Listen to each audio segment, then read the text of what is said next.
Mute! I'm not. You just X the other one when I get back.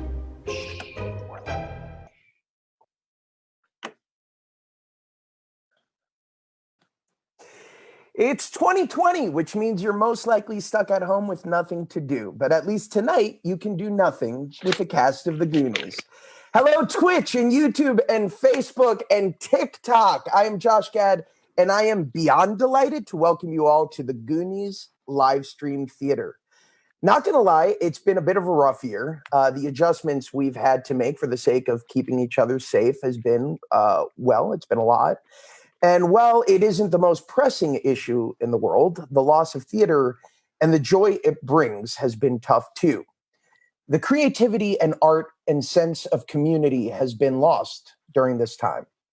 But tonight, we're hoping to bring just a little bit of that love and community and joy into your homes. The Goonies, as you all know, is not just one of my favorite movies of all time, which any of you who saw the very first episode I did of Reunited Apart know. It is also one of the greatest adventures, in my humble opinion, ever captured on film. A nostalgic story that timelessly reconnects us to our youth and a reminder of the power that lies within the hopes of children. We have gathered the entire cast together with a few surprise friends to celebrate this classic with a live performance of the script and a Q&A, and most importantly, to raise important funds for No Kid Hungry. Carla is about to tell you more. Hello and welcome to the Goonies virtual script reading. I'm Carla Warner from Share Our Strength and the No Kid Hungry campaign, and it is my honor to be with you all tonight. There are so many people that we want to thank for making tonight possible, to include Warner Brothers, the Donners, the production team from Humble House to Butcherbird, Tiltify, Pantera Sarah, Rania, and so many more. We also want to thank the cast, to include original cast members of the Goonies and those new actors that will be joining us for this very special night. And most importantly, I want to remind you why we're here. No Kid Hungry's mission is to end childhood hunger in America. But in the wake of the coronavirus, millions of children could face hunger and poverty. In fact, in March before the pandemic hit, 1 in 7 kids in America were struggling with hunger. But now 1 in 4 could face hunger this year. The good news is that we have a plan to ensure that these kids are fed this year and in the long road to recovery. But we cannot do this important work without your support. We are working to do emergency grants, strategic assistance, advocacy, and awareness. And the good news is that every dollar that you donate tonight can help us connect a child to up to 10 meals. So please consider making a donation so that we can ensure no child in America goes hungry. We wish you all a very happy and healthy holiday and hope you enjoy the show. Thank you so much. And if any of you are hearing noise in the background, it's because most of the cast of the Goonies is still stuck in the 1980s and doesn't yet know how to use their mute button on Zoom.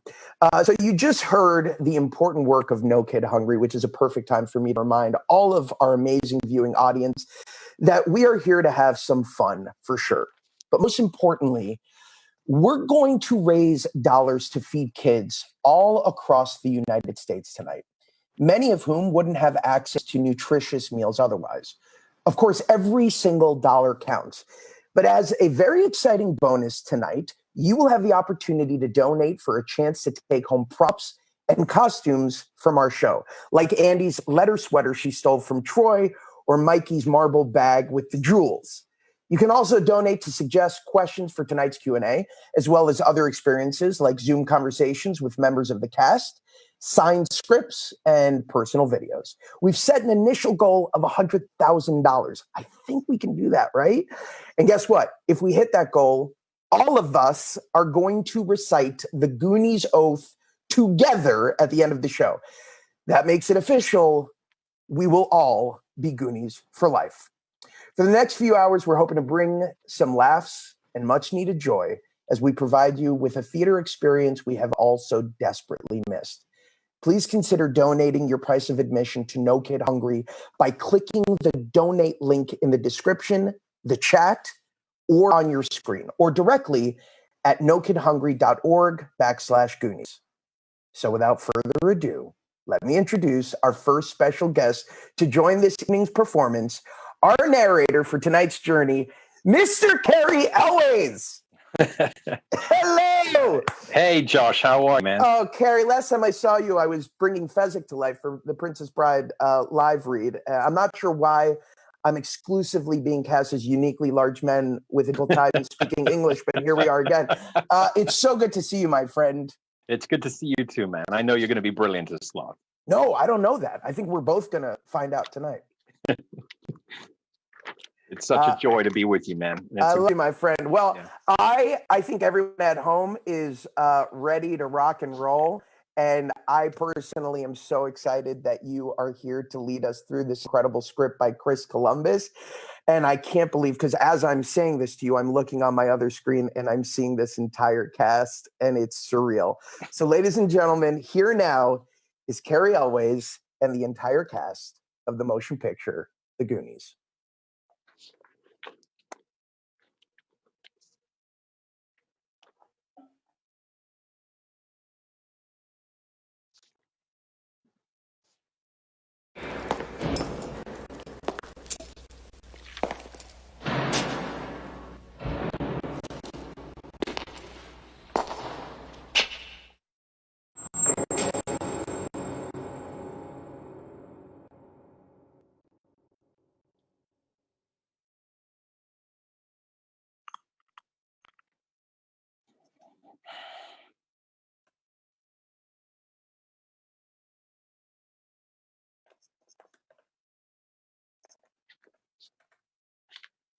The Goonies, written by Chris Columbus. Interior jail cell block day. Fade in, close up, the leathery, bullish face of a jail guard. Lunchtime! Camera pulls back. The guard stands in a prison hallway. Rows of jail cells stretch along the side walls, crowded with prisoners. The prisoners shout and jeer at the guard. The guard snarls. The longer you animals bark, the colder your lunch gets. Come on, move it out! Cell doors open. Simultaneously, the prisoners rush out towards the cafeteria, hungry. When all the prisoners have exited, the guard pauses and heads to the hallway's end. You two down there. Hey, turkey! The guard walks down to an open cell where one inmate has not emerged. Curious, cautious, gripping his gun, he stops outside the open cell door. He peers inside. He is met with a shocking sight. Interior Jake cell day. The body of Jake Fratelli hangs from a rusty ceiling pipe. His belt is wrapped around his neck. His eyes are closed. His tongue hangs out, face frozen in a ghastly position. His body sways, an obvious suicide. A note is pinned to his chest, reading, "To who it may concern." The guard enters the cell and grabs the note, reading it to himself. You schmuck. Do you really think I'd be stupid enough to kill myself? Kill myself? The guard looks up. Jake's eyes are open. He is smiling, very alive. Before the guard can react, Jake quickly lifts his arms, slam, into the guard's jaw. The guard hits the floor, out cold. Jake boosts himself out of the noose, which is actually attached to a pipe from his belt, which is supported his weight. Jake looks into the hallway, makes sure the coast is clear, and leaves the cell. Exterior jail day. Francis Fratelli, Jake's brother, is pouring a stream of gasoline around the front entrance, while their mother, Mama Fratelli, waits behind the wheel of their off-road vehicle. Here he comes! Mama starts the car as Jake runs over to the right rear door. It's locked. Francis, open the lock. It's the lock.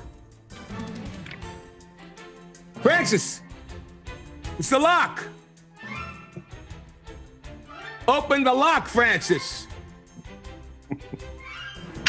I don't have the handle. Open the lock. Take yourself off. Jake! Come on, move! Jake gives up on the door and climbs headfirst through the sunroof. Get down! Come on! No! The guards are rushing out. Francis reaches through the open passenger window and fires the gun into the gasoline on the ground. A ring of fire flares up around the entrance, trapping the jail guards who have hastily emerged looking for Jake. Francis laughs victoriously. Mama Fratelli puts the car in gear and screeches away. A number of police cars quickly pursue them. Joey, unmute yourself. For Christ's sake. You mean we missed all of that? They called my wife! Oh my God. Can you hear me? Yes, you're brilliant. Thank you. Thank you, dude. Hey, can you guys shut up? I'm knocking here. Exterior high school football field day. A young girl loads a cassette tape into a player and starts it. Okay, you guys, let's try the victory pyramid, okay? All right, we worked on this yesterday. Let's do it. She directs a group of girls as they work on their moves. Meanwhile, the police chase whisk by, sirens blaring. Let's work on this next move. We can do it, okay? Next row, come on. Put your arms up. Good, smile. You got it. Exterior 8th Street day. The Fratellis race through a red light with several police cars hot in their tail. A Mexican woman, Rosalita, nervously hurries across the street as cars whisk by on both sides of her, nearly hitting her. Interior Mouse House day. Mouth is watching an old black and white movie on a small television, which is turned up too loud. Several cop cars chase a car, complete with police sirens and flying bullets. Mouth's father, a plumber, is struggling to make some repairs under a counter. Turn that TV off, son. I can't hear myself think. You got it, Dad. Mouth turns the TV off, but the volume just seems to get louder and louder as the real chase blazes past the window. He slaps the TV a couple of times, puzzled as to where the sound is coming from. Huh? He walks over to his dad and sits on the counter looking into the sink. Has the water gone down, son? Nope, not yet. Has it gone down now? Water gushes from the drain, completely drenching Mouth. He is unable to answer. Mouth's father pops up from below the sink. Oh, I'm sorry, kid. Sorry, kid. Exterior Marina day. The police chase is headed towards the docks. The chase passes behind Steph while her head is immersed in the fishing barrel. She surfaces with a crab in her hand. She tosses it aside, oblivious to the commotion. Exterior junkyard day. Data is testing one of his crude inventions, a belt buckle suction gun. He presses a button on his belt that reads out. The belt buckle flips open. A suction cup attached to a long wire shoots out of the buckle. It sticks itself securely to a bin across the alley. Another mechanism causes the wire to reel the bin towards Data. The strong force of the wire begins to pull Data to the bin. He can't stop it. Data, screaming, is pulled headfirst into the bin an instant before the police chase speeds by. Exterior stop and snack day. Lawrence, whose friends refer to him as Chunk, is playing a video game near a front window. He is the only Goonie to have actually witnessed the police chase. He presses against the window, slice of pizza in his one hand and milkshake in the other, to get the best possible look. Oh wow, a police chase! The cars race by and some gunshots are fired. With bullets! His pizza smears all over the window, and the milkshake bursts open, landing all over him. Ah, shit! Exterior, the beach, day. The Fratellis arrive at the beach, temporarily away from their pursuers. Mama Fratelli laughs. What the hell are we doing here? Ah, trust in your own mother, boys. Throw it into four-wheel drive and hold onto your hat. Francis throws the car into four-wheel drive. The annual ORV beach rally is just starting, and there are dozens of similar ORVs starting a race at the beach. Welcome to the third Astoria ORV Rally. Are you ready to go? Go! Mama Fratelli lurches the ORV forward in the sand and merges with the other off-road vehicles in the rally. They are quickly lost in the crowd of the other ORVs.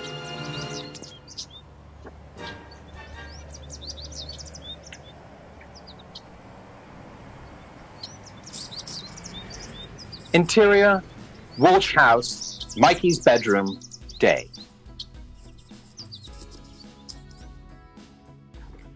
Mikey Walsh stares out of the window of his telescope. He has obviously missed the chase. He steps back into his room, defeated. Oh, bum.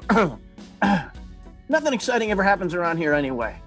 Who needs the Goondocks? Who needs his house? Can't wait to get out of here.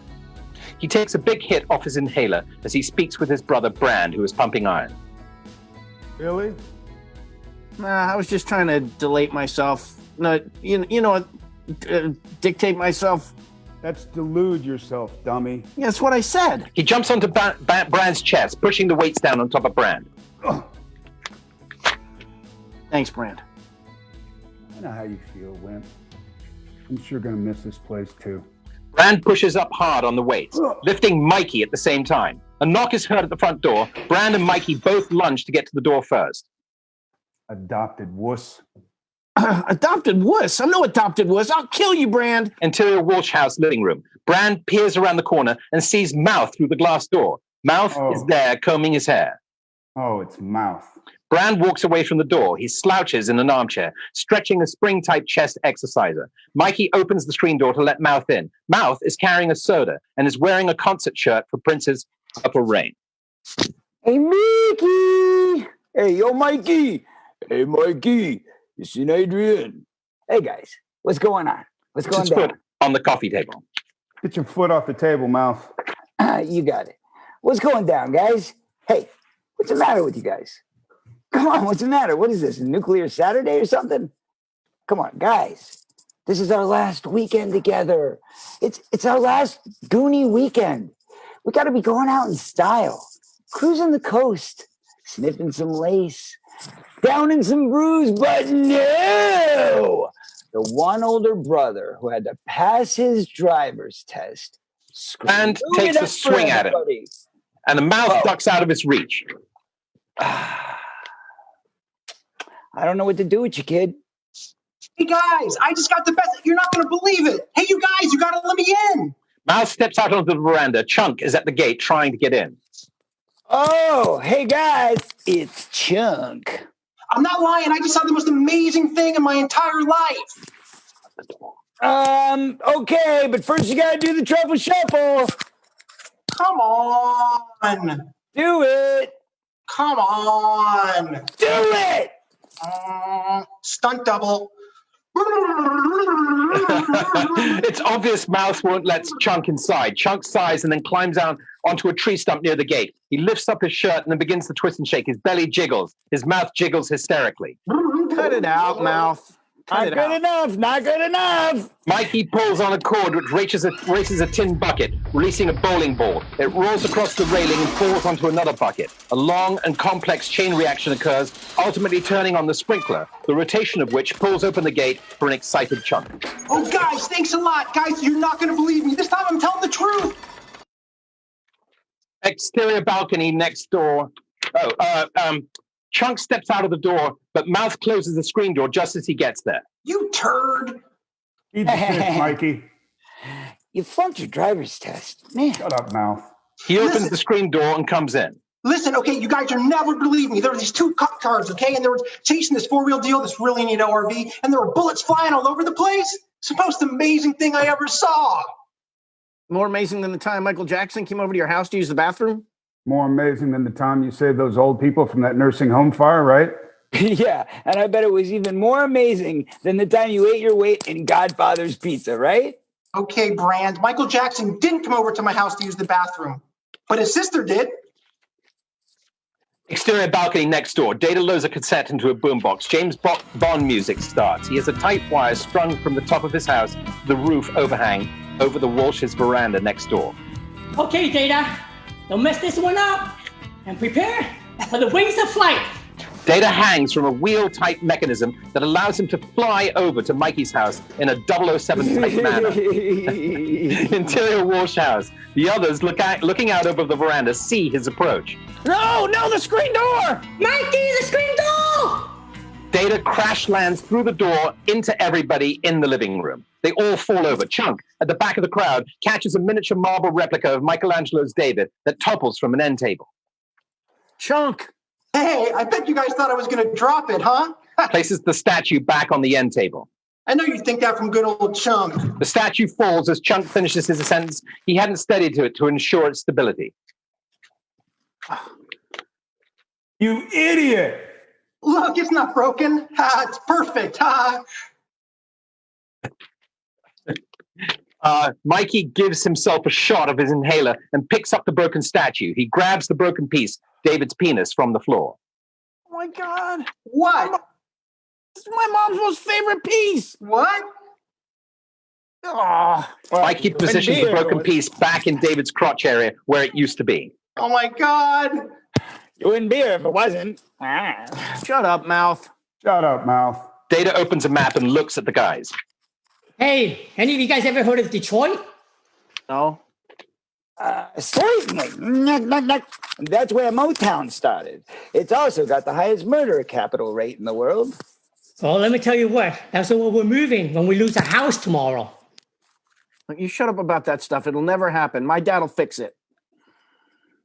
Yeah, sure he will if he gets his next 400 paychecks by tomorrow afternoon. It's wrong, Brand. It won't happen. Brand and Mikey's brother, Mrs. Walsh, arrives home. She is joined by their new maid, Rosalita, who we saw nearly get run down by the police chase earlier. Mikey quickly hides the broken statue. Oh, hi, Mom. Hi, Mom. Hi. Hi, Mrs. Walsh. How are you? Hi. I see Data drop by. Boys, this is Rosalita. Rosalita's going to help us with the packing just until, my arm is better, okay? Olé. Hola. Okay, boys, Rosalita doesn't speak a word of English, and I know some of you have taken Spanish in school, so could you... Well, Mrs. Walsh, I actually happen to speak perfect Spanish, and I'd be happy to communicate with Rosalita. Well, you're a lifesaver, Clark. Okay, come with us, will you? Certainly, Mrs. Walsh. Mouth follows the two women out of the room, flashing a wicked grin to his friends. Mikey, no more potato chips, I've told you. Hello, Mikey, honey. It's Brand, Ma. Mikey and Chunk have been hiding the broken statue with their bodies. Hey, you think I'm wrong on the notice? What? You think I'm wrong on the notice? Notice if the I wonder if she'll notice. That's what I said. Oh, yeah, of course she'll notice. She sees everything.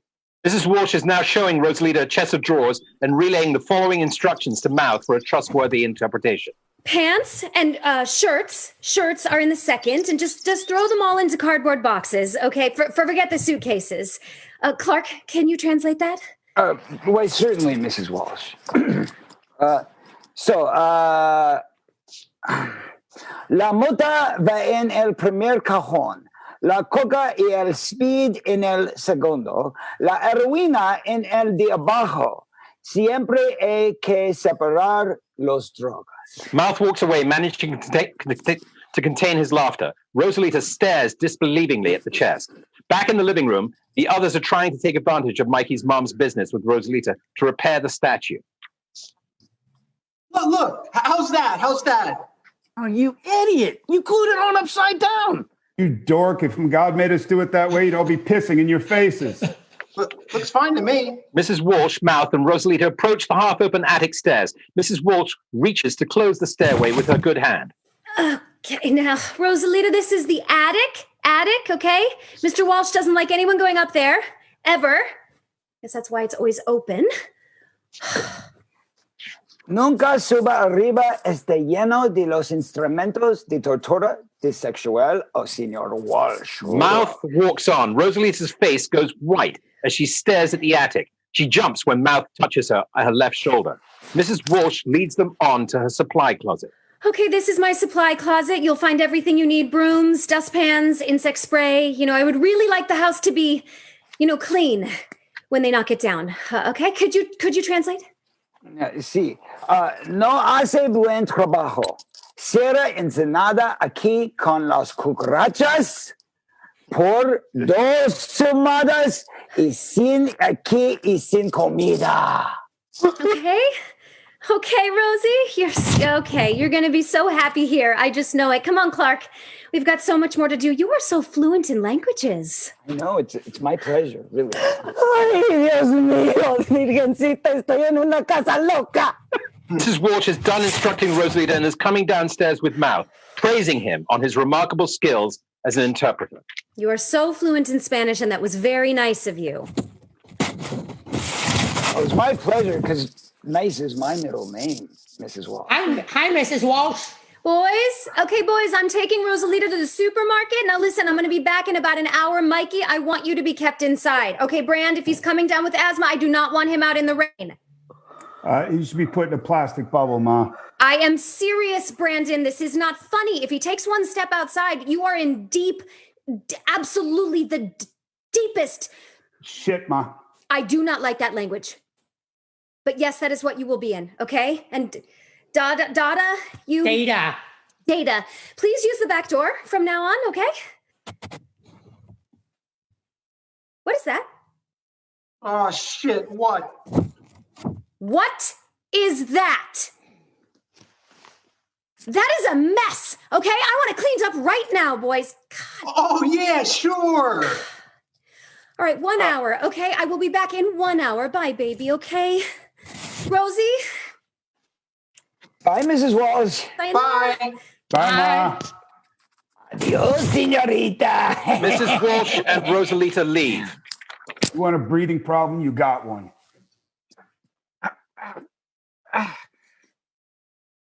Hey, guys. What's your dad gonna do with all that stuff that's up there in the attic? He's going to give it back to the museum or whoever they pick to be the next assistant Curly or Kearney or curator. That's what I said. Wait a minute, guys. I mean, maybe there's some stuff up there for us. Maybe there's some stuff that we can keep from the old siders. I mean, maybe there's some rich stuff. No. Like gold. No, you guys, no. Lots of food. Everybody's talking at once as they all run for the attic. Guys, let's check it out. That's my dad's responsibility, you guys. The museum's probably got a list of it somewhere. You guys got to listen to me, damn it. This is his stuff. They open the attic stairs and everybody climbs up. Interior Walsh house attic. Dark, dusty, the attic is crowded. Historical museum pieces. A large skylight looms over the priceless collection, through which raging storm clouds are visible. The oncoming rumbling of thunder can be heard. Brand shines a flashlight as the boys stare wide-eyed at the room full of items. Hey, look at this. I didn't know Dad had all this stuff up here. Ah, great. Look at that. Neato. Wow, love it. Isn't this great stuff? I like this stuff. Very cool. Guys, this is my dad's place, all right? He doesn't want you up here.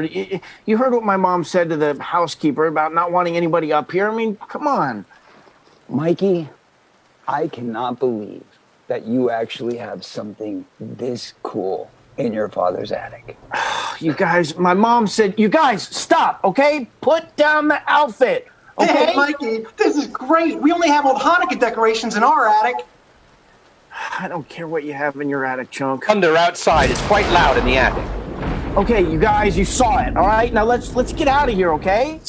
Mikey, let's stay a little. You scared, Mikey? I got you right where I want ya. Ow! Come on, you guys, it's dusty in here. My hay fever is acting up, and you're always gonna break something.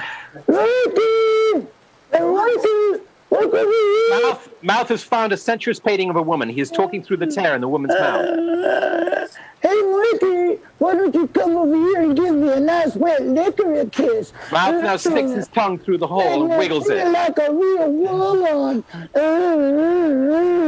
Yeah, what is it? Data, look at this. Oh, wow, that's neat. Mikey snatches the painting away from Mouth. Gotcha! Now get out from behind there. You're ruining the painting. Hey, you're ruining my joke. The painting's already trashed. Man, you're messing this up. Who cares? Look, I told you not to touch it, okay? Just get off it, all right? Brand, uninvolved, is fascinated by an old book about pirates. Hey, Mikey. What? What is all this neat stuff? Well, the museum did some kind of they did a show. It was a retropacum, or was it? Was a retro retrospective. Yeah, that's what I said. I said that. You always contradict me. Okay, now look, I was right. I knew what it was about the history of a story, and these are the rejects. Kind of like us, Mike. The Goonies. In the background, Data and Brand are looking at an old lightning ball. Hey, turn that on. I'm not a reject. Yeah. Look, take this stuff off, all right? You're going to get me in trouble. Brand and Data are still fascinated with the lightning ball. Hey, Brand, you know how this works? Listen, if you put a finger there, and then laser beams! Look, Mouth, when you drop something, just put it back up, okay? Mikey finds an old dusty picture frame on the floor facing the wall. What's this? Hey, wait a sec. He wants to see behind the dusty glass, but there's only one way to read the map inside of it. Break it. Mikey can't bring himself to do it. Chunk. I didn't touch it. I know you didn't touch it. Just get over here. Don't touch it, Chunk. Chunk squats beside Mikey. Mikey reflects for a moment, holding the frame, knowing that once he hands it over to Chunk, its fate is inevitable. Hold this. He hands the frame to Chunk. Why me, Mike? Mike, thanks for taking us up here. There's this really big ball, you know? 5, 4, 3, 2, 1. And it's got this big thing. Right on schedule, Chunk clumsily drops the frame and the glass shatters. Mikey immediately empties off the broken glass and pulls out the map, revealing a doubloon behind it. What are you doing? Hey, Mike found a map. Is that a map? Yeah. Look, it says 1632. I've seen this before. Is that a year or something? No, it's your top score on pole position. Yeah, it's a year, Chunk. Look, Data, it's a map of our coastline. Hey, what's all that Spanish junk right there? Who speaks Spanish? Mouth, you said you could translate, right? Translate. Yeah, translate it. All right, let's see. Ye intruders beware, crushing death and grief, soaked with blood of the trespassing thief. Guys, this map is old news. Everybody and their grandfather went looking for that when our parents were our age. I mean, haven't you ever heard of that guy? What's his name? The pirate guy. One-Eyed Willie. Oh, yeah.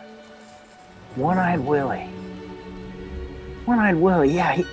He was the most famous pirate in his time.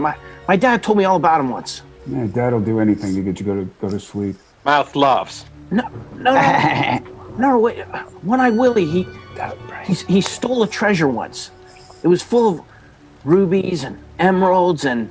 Diamonds? Diamonds, yeah. And then he looked at all...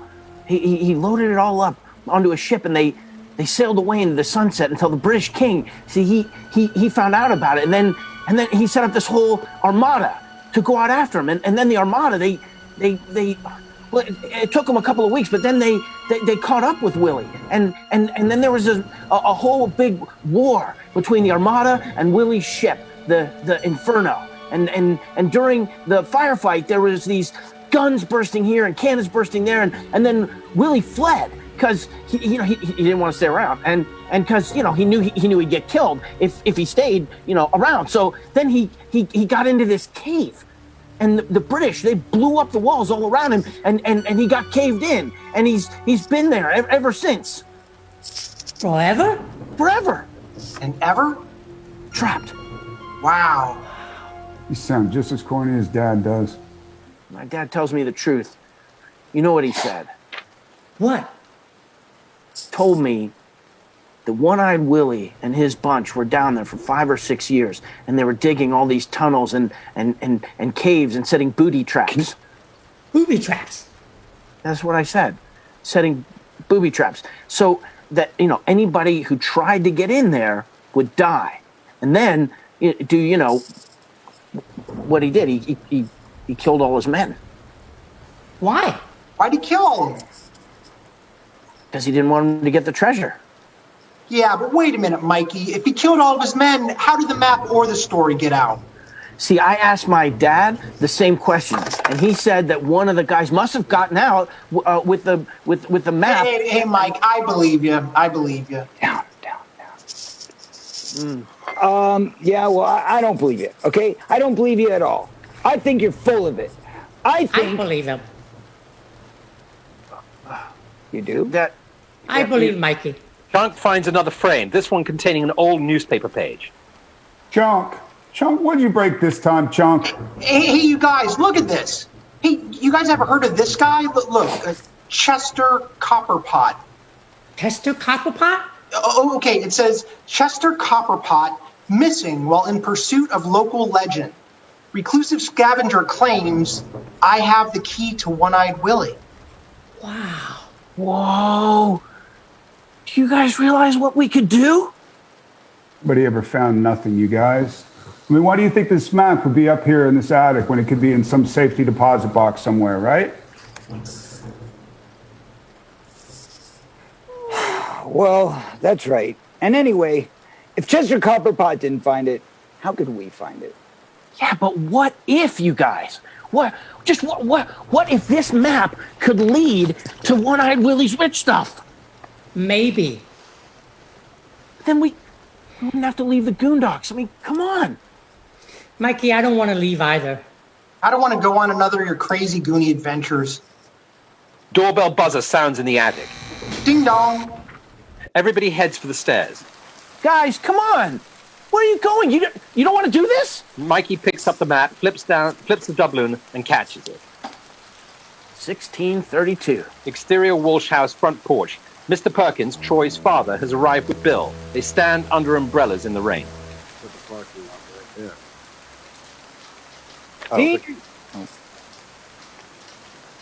Yeah.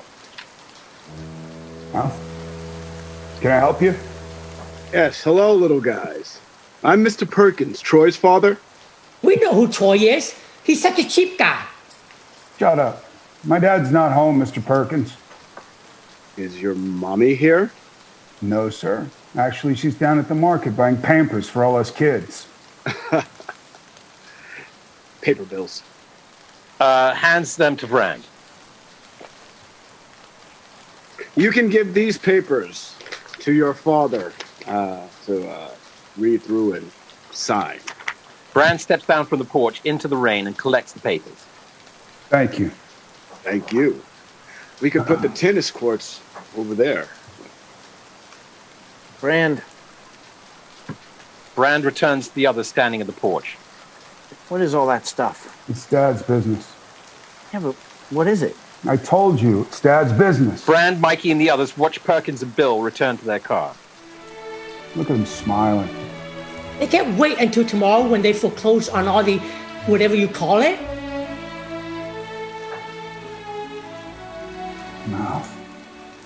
Trash the Goondocks. Oh, I don't see. Trash the Goondocks. That's right. I'm lost, guys. I think I lost the Oh, Mouth. When they wreck our house, I hope they make it a sand trap. Mouth. Yeah, and never get the balls out, Mouth. Yeah, Mouth. You know, I think they made me lose my appetite. Everyone goes inside except for Mikey. Brand comes out of the side door and Mikey rushes to him. They hug. Mikey, come on, before you catch a real cold. Brand drags a limp and depressed Mikey back into the house. Back on the street by the car, we see Mr. Perkins and Bill looking back at the Walsh house. You seem to be pretty sure of yourself.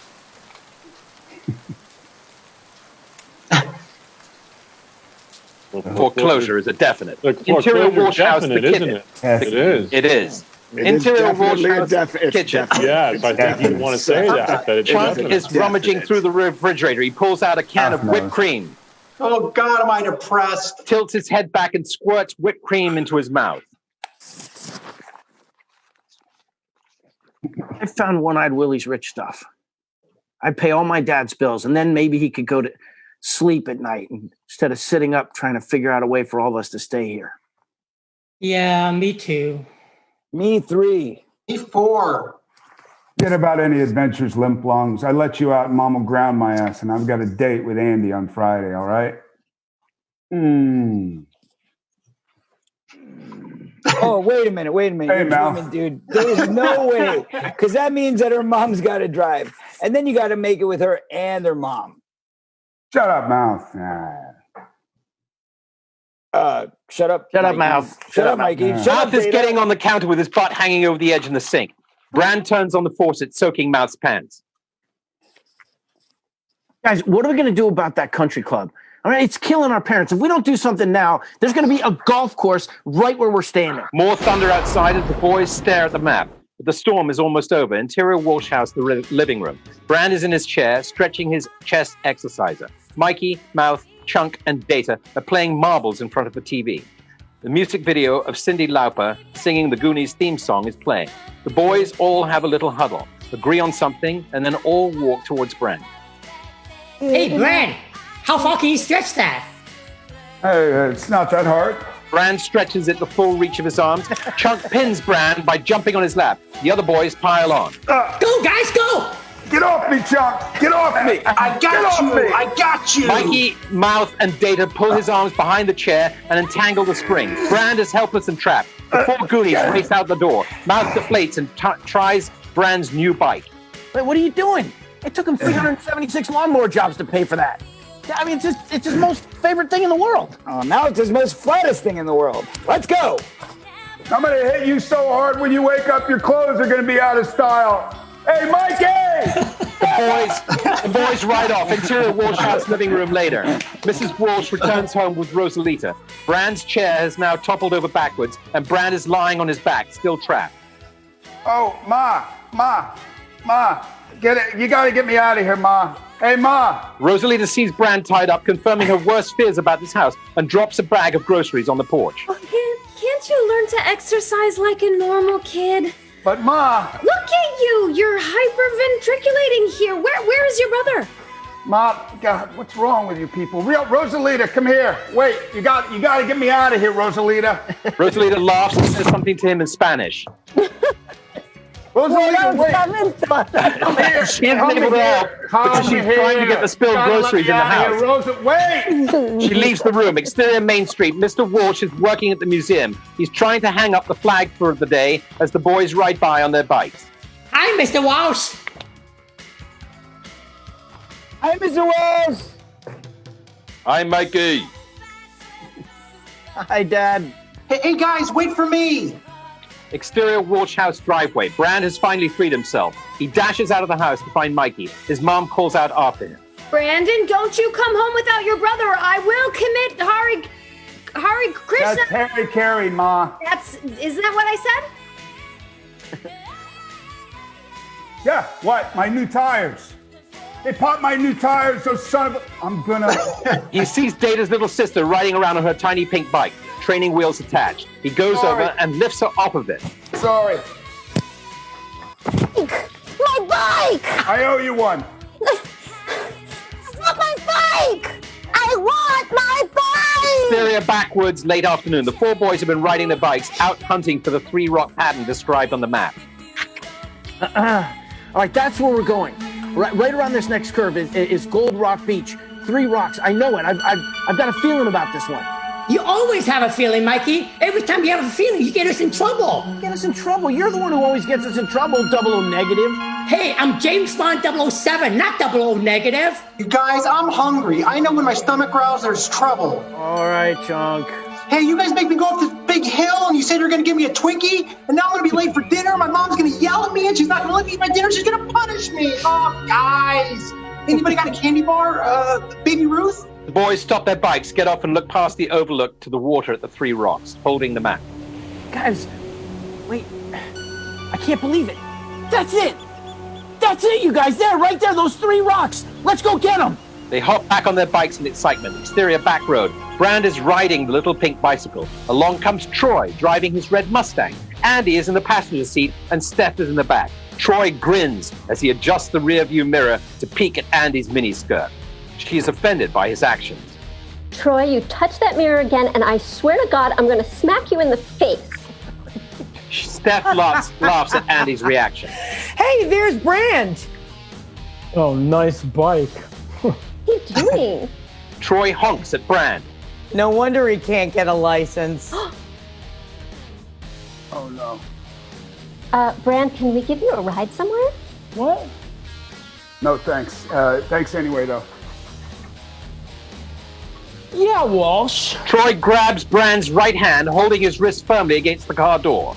Why don't you let us give you a little ride? Hey! No.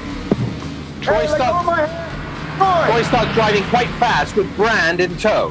Hold on, here we go. Andy and Steph are fighting with Troy to stop. Troy holds fast to Brand's wrist, and Brand does all he can to keep control of the bike. Hey, Troy, you're gonna kill him! As Troy goes even faster, the training wheels break off the bike. He sees a turn in the road and the approaching woods. Oh my God! Troy follows the right bend of the road at about 45 miles per hour and releases Brand's hand at that moment. So long, sucker! Brand cannot stop in time. He goes off the road and flies over an embankment into the woods. Exterior lighthouse day. Mikey and the others are carrying their bikes, struggling up a steep hill by the sea. Come on, this better be it, Mikey. Shut up, Chunk. Mikey pulls out the doubloon and verifies another critical alignment.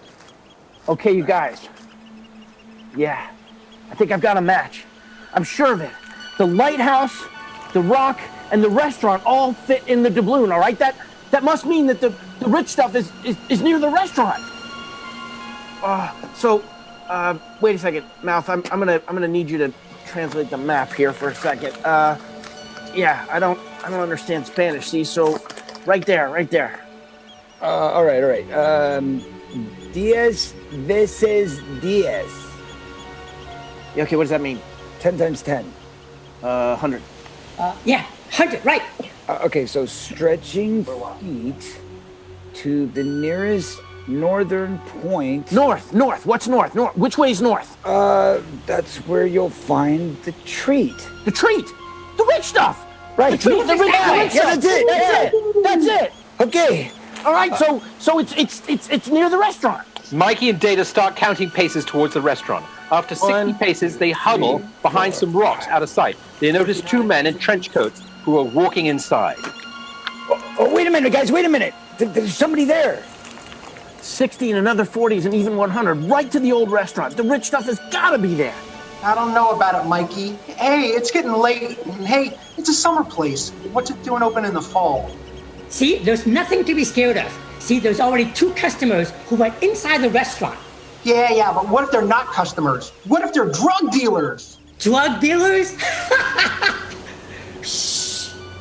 Do you see the clothes? Drug dealers will be caught dead in those polyester rags. The Goonies continue pacing towards the restaurant. 2 gunshots are heard from inside. Mikey, that sounded like gunshots, not the big ones that you hear in war movies, but gunshots, real ones. They're gonna kill us! Jeez, Chunk, turn off your brain, all right? Somebody probably dropped a pot. Yeah, pots. Yeah, they just got the pot. Are you sure, Mikey? Because if you're sure, then you know, they might pick up pots, but they're gonna try to kill us. That's what I think. The others run towards the restaurant. Chunk continues whining. Mikey runs over to silence him. Chunk, shut up. Chunk finds a soda cooler outside in front of the restaurant. Soda pop. Oh boy, am I thirsty. Opens the cooler but finds it empty. Damn it. Slams the lid. What's that? The boys peer through the window. The seemingly deserted restaurant is dark and dusty. Come on, hurry up. Hurry up, Francis! The boys can see movement, but they can't tell exactly what it is. Mikey takes a puff on his aspirator. It looks like the cook is carrying something to the kitchen. Yeah, food. It looks like food or some kind of trash. Hey, guys, don't let them see us. Exterior lighthouse garage. Chunk wanders around to the side of the garage and sees the ORV parked in it. He sees bullet holes in the back and then realizes, with fright, that he has seen this vehicle before. ORV? Bullet holes? Bullet holes! Chunk runs, panicking, back to the doorway to warn the others, but they've opened the door and gone inside. Interior lighthouse lounge. The restaurant looks trashed. It needs a serious makeover. Shh! Chunk! This place is a summer restaurant? Looks like it hasn't been open for like 10 summers. Mama F walks up behind them. How long you boys? The boys, startled, turn around to face her. How long you boys been at that window? Long enough to see you need about 400 roach motels in this place. How the hell am I supposed to create with this Smithsonian piece of shit? Notices the boys, comes over and talks to his mother in Italian.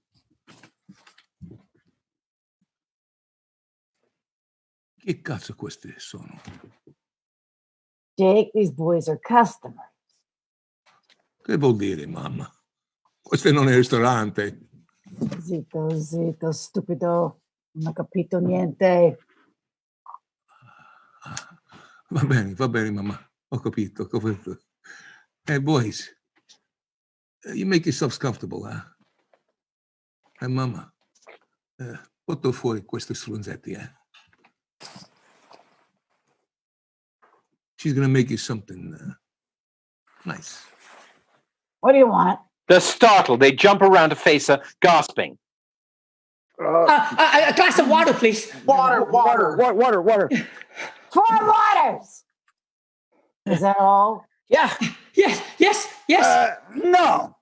Actually, I want the veal scallopini. The other 3 wish that Mouth would shut up. They're jumping with anxiety, afraid to talk, and trying desperately to make him shut his big mouth by mime-zipping their mouths shut and turning the key. I want the fettuccine Alfredo. Mama Fratelli grabs him and holds him fast in a headlock, forcing his mouth open by pinching his cheeks. Yeah, the only thing we serve is tongue. She pops open a switchblade in her other hand and forces Mouth's tongue out of his mouth. The three other boys all cover their mouths in terror. You boys like tongue? She closes the switchblade and releases Mouth. That all? Yeah, that's all. In a panic, they hurriedly yank out the chairs from under the table and sit down as Mama Fratelli goes into the kitchen. Chunk falls over. You all right, Chunk? Hey, I know. Hey, guys. What happened to the two guys in the polyester suits that came before us? What happened? I know. What is it? Spit it out. Hey, you guys, if we don't get out of here soon, there's going to be some kind of...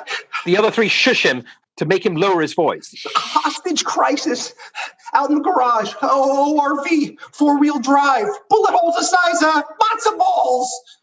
Chunk, I'm starting to OD on all your bullshit stories, man. Come on. Yeah.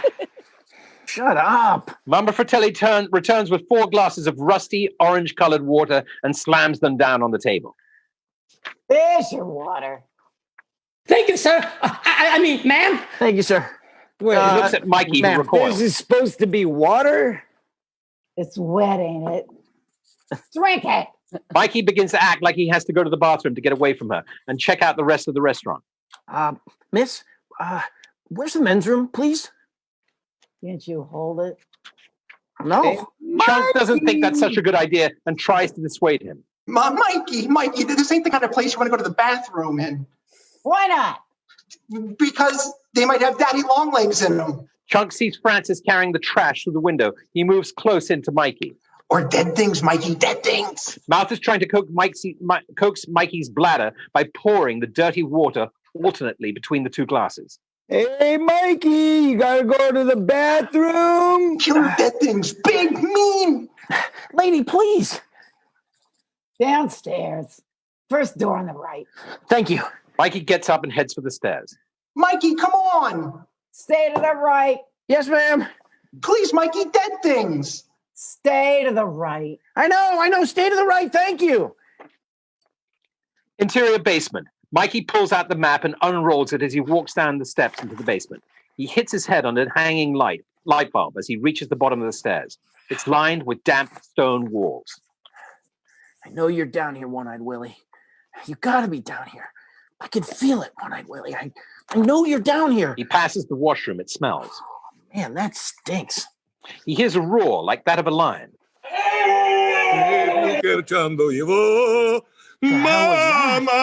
was around and sees a slightly open door. Jake is singing apparatically distraught. A very large creature chained to the wall.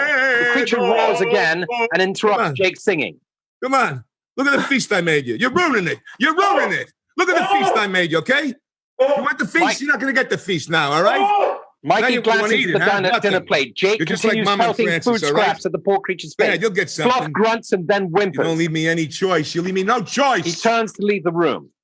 As Jake is leaving, Mikey flattens himself against the wall, hoping Jake won't see him. You're just like Mom and Francis. You never let me finish anything. He closes the door, leaving Mikey in plain sight. But Jake is not really paying attention and doesn't see him.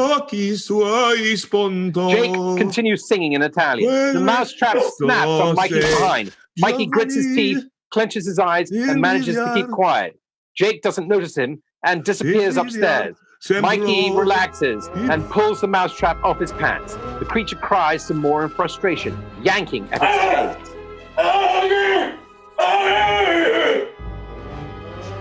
Mikey opens the door slightly to take a better look. He notices that the dinner plate is out of the creature's reach. Mikey picks up a nearby broom and uses the long handle to push the plate into the creature's reach.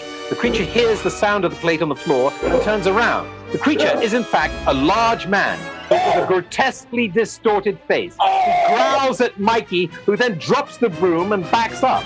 The man picks up the dinner plate, now within his reach. He laughs hideously in triumph as he hoists it up to his mouth. Mikey runs out of the basement, terrified. As he reaches the top of the stairs, he is suddenly grabbed from behind. A hand clasped over his mouth. Mikey panics, trying to scream, but it is Brand who has finally caught up with them. Mikey, why can't you stay at home? Let's get out of here right now. Let's get out of here right now. Brand hauls Mikey over his shoulder to the door. The other three Goonies follow them out. Mama Fratelli chases them out. Get out of here! Get out of here! Stay out! She slams the door. Kids suck. Exterior lighthouse. The group is hiding just outside the restaurant, where they hid when they first arrived. Mikey is trying to describe what he saw in the basement. You guys, I swear my life, they've got an it. It's a giant it. They got it chained to the wall. Come on, Mikey. No, when it came into the light, its face was all like gross and distorted, and the parts were all mixed around. The others ooh and ah over Mikey's impression. Like your brain, right? Lay him off. Say goodbye to your little pals. Mama Fratelli comes out with Jake and Francis. They're carrying a large, bulky object in a black bag out to the ORV. Chunk sees them. Hey, look at that. Hey, Ma, why'd you have to shoot the guy? He's a fed. We could have taken him on the side of the road in the car. We bang, we shoot him, and the brain's nothing. Just put it in the car. Bring him over here, Francis. Oh, don't give me orders over here. Mama, tell him, bring him over here. Hey, I'm the one that's good. You always got to do this stuff. You gonna what? You gonna what? Goonies all watch them, trying to figure out what they're doing. Hey, I'm wondering what's in the bag. Restaurant trash. You sure? Yeah, positive. That big? That much? Yeah, I'm positive. Yeah. Look, there were bullet holes in that car. This big. Mikey, come on. Our parents are worried. It's dinner time. Yeah. Well, why don't we go home? Home? What home? In a couple more hours, it ain't gonna be home anymore. Come on, guys. I mean, this is our time. Our last chance to see if there really is any rich stuff. We got to. Fratelli start the ORV and drive off. Mikey huddles the others down behind the rocks, out of sight. Get down, duck down, get down! See? There are bullet holes in the back of that thing. Mouth is suddenly grabbed from behind and he jumps around. It's only Andy and Steph. You scared me. Steph is now enjoying a good laugh at the boys' expense. Almost gave me a heart attack. Hey, Mouth, you look better from behind. Yeah, you want to see something really scary? Shows Steph a pocket mirror. Yeah, look at that. That's scary. And ugly. We followed you guys. Did? Yeah, well, we were out driving with Troy, but, he was... Oh, I'm sorry about your face. Oh, no, don't worry about it. I was born with it. Anyway, he was being such a jerk, tilting the mirror so he could look down my shirt and stuff, so I elbowed his lip. What? You elbowed his lip? Yeah. Wow, that's cool. The other boys have gone back over to the front door of the restaurant. Mouth tries it, but finds it's locked. It's locked. He turns around. Thank God. Hey, wait a minute. Chunk. What? I got some pictures of your mom, naked, taking a bath. Want them? What? Yeah, you can buy them. Real cheap. Like a linebacker, Chunk charges at Mouth, but Mouth dodges out of the way and Chunk rams into the front door instead. His weight breaks the door open. He falls face down as he stumbles into the room. The others walk over and around him as he lies on the floor. Thanks, Chunk. Thanks, Chunk. Brand and the girls are still outside. Brand has to go into the restaurant to get Mikey. Wait here 1 second, okay? He turns back to the restaurant. The girls follow part away. I'll be right back. I'm gonna go get my brother, all right? You guys are going to get in trouble. Just don't leave, all right? No way. As soon as Brand is out of sight, the girls start walking away, talking among themselves. Okay, I'm not staying here. I'm not staying. Interior lighthouse. Mikey and the others are arguing about the map. Mikey is trying to take charge. Shut up! We've got to get to the lowest point on the floor. Lowest point, nothing, Mikey. Let's go now. Exterior lighthouse. Outside of the dimming light, Steph steps onto a rake. It springs up a foot from her face. Some rotten old rags and a dead fish are stuck on the end. The girls scream with horror. He and Steph face each other, screaming. They panic and bolt for the restaurant. Oh my God! No, Interior lighthouse. Mikey is arguing with Brand. No, Josh. Yes, Mouth. The girls race in terrified, still screaming. Andy runs straight for Brand. Turn on the lights. Oh my God! Oh my God! Mouth turns the switch, but it's so dirty it's out of use. The light bulb explodes. Oh my God! Oh my God! Disgusting! It was so disgusting. You should have seen it. It jumped out like from the bushes. It was crazy. It killed us. It was so. Oh! Come on, Brand, please. Yeah, come on. What if we find something, huh? I mean, a couple more minutes isn't going to hurt. Come on, Mikey. We're going right now. No. Listen to your big brother. Hey, Bran, give him a few minutes. She smiles sweetly and pulls his hand closer to her face. She looks up at him. As long as you stay here with me. Wait. No. Wait. Listen to her. She knows what she's talking about. Yeah. Yeah, Bran, Yeah, she listen to does. her. Yeah, she Listen to does. her, Bran. Yeah, come on. Mikey and the gang head for the Let's go, basement let's go. stairs. Brand and the girls follow. Interior basement. They all descend the stairs to the basement. Mikey is in the lead. An echoing grunt is heard from the creature. The rattling of chains. The kids pause, frightened. I need the pizza. Chunk. I hope that was your stomach. No, that's the it. Sounds like Kong. Part of it's human. You want to see it? Another growl roars through the basement, louder, like an animal. Don't worry, it's chained to the wall. They move toward the room. The it is in. Another groan and the rattling of chains. I don't want to go, Mikey. I don't want to go. I just It's chained to the wall. I know it's chained to the wall. I know it's chained to the wall. Come but I on, you don't wanted to go, didn't you? Yeah, I wanted to go, but I don't want to go anymore. So let's go. He starts to open the door. Brand the girls stay at the back of the group. I don't want to see it. Eyes wide and scared to death, Mikey opens the door. The kids hold their breaths. Sloth's roaring growl blasts from behind the door, louder than ever. The Goonies all freak out and make a run for it. Brand, who is leaning in to kiss Andy, inches from her lips, is interrupted by the group of kids falling towards him.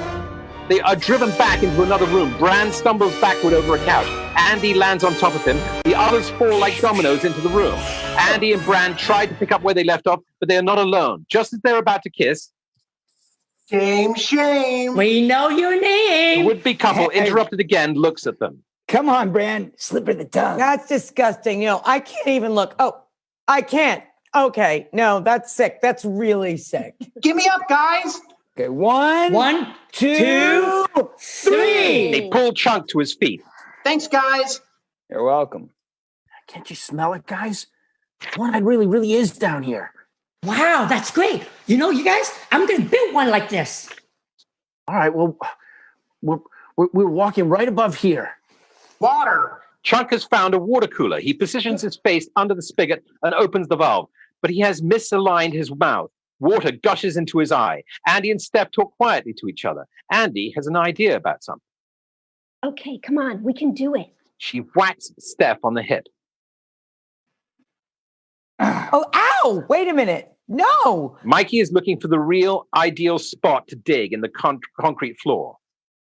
Okay, back, and the stairs go up, and right about here must have been where we said we've got to get to the lowest spot. While Chunk continues to drink from the water cooler, an obsessed Mikey quickly grabs a large tool resting against the wall. What are you doing talking to yourself again, Mikey? He gets hit with the tool as Mikey passes. Ow! Oh! Sorry. What the hell are you doing, man? Mikey swings at the solid floor. Mikey, you're going to lose your feeling, dude. What are you doing? Mikey, what are you doing? Give me that. There's nothing buried under there. There is something buried under there. This is the 20th century, Mikey. He throws the tool aside. The map says there's something buried under there. There's got to be. Come on, get off it. Look it. I've got an idea. Why don't we just pour chocolate all over the floor and let Chunk eat his way through? Chunk stops drinking the water and faces Mouth. Okay, Mouth. That's all I can stand, and I can't stand no more. With a sudden movement, Chunk bumps the water bottle. It's now wobbling on the stand, about to fall. Chunk tries to grab it. I got it. The stand tips over, smashing the glass water bottle onto the hard floor. I don't got it. You klutz. I hope it's not a deposit bottle. This is ridiculous. It's crazy. I feel like I'm babysitting, except I'm not getting paid. Hey, you guys. Listen to that. The spilled water is draining away somewhere. What? What? What? What? Oh, sounds like my grandfather talking Mikey, gross out, man. Gross out. No. It's deep. Like there's a hole or a passageway. It's real deep. And get out of the way. Andy is daydreaming about Brand. And it's being so sweet to me. Oh, come on. Where are you? You're in the clouds and we're in a basement. Brand's been looking around. He notices something about the fireplace. He prepares to pull away the grate for a closer look. I told you. Ha ha! I told you. Brand grabs the grate. 1, 2, 3. Brand pulls away the grate and feels a slight updraft of air. You can feel the air. There's something down there. You see, I told you there was something. It might be a treasure or something. Data is toying with another machine across the room, and to his surprise, it begins working. Hey, this is working, guys. Brand kicks out the rotted boards, a loud crack. Brand's foot shoots through an opening. The boys help Brand out of the hole. Brand, be careful. Are you okay? Mouth. I told you. I told you there was a passageway. It's the start of a tunnel. Look. Suddenly, there's a loud noise rocks the room. Data has turned on an old printing press. Freshly printed sheets roll out of the machine. The sheets are filled with perfectly printed $50 bills, thinking they're real. Data becomes ecstatic. $50 bill. $50 bill. $50 bill, guys! $50 bill!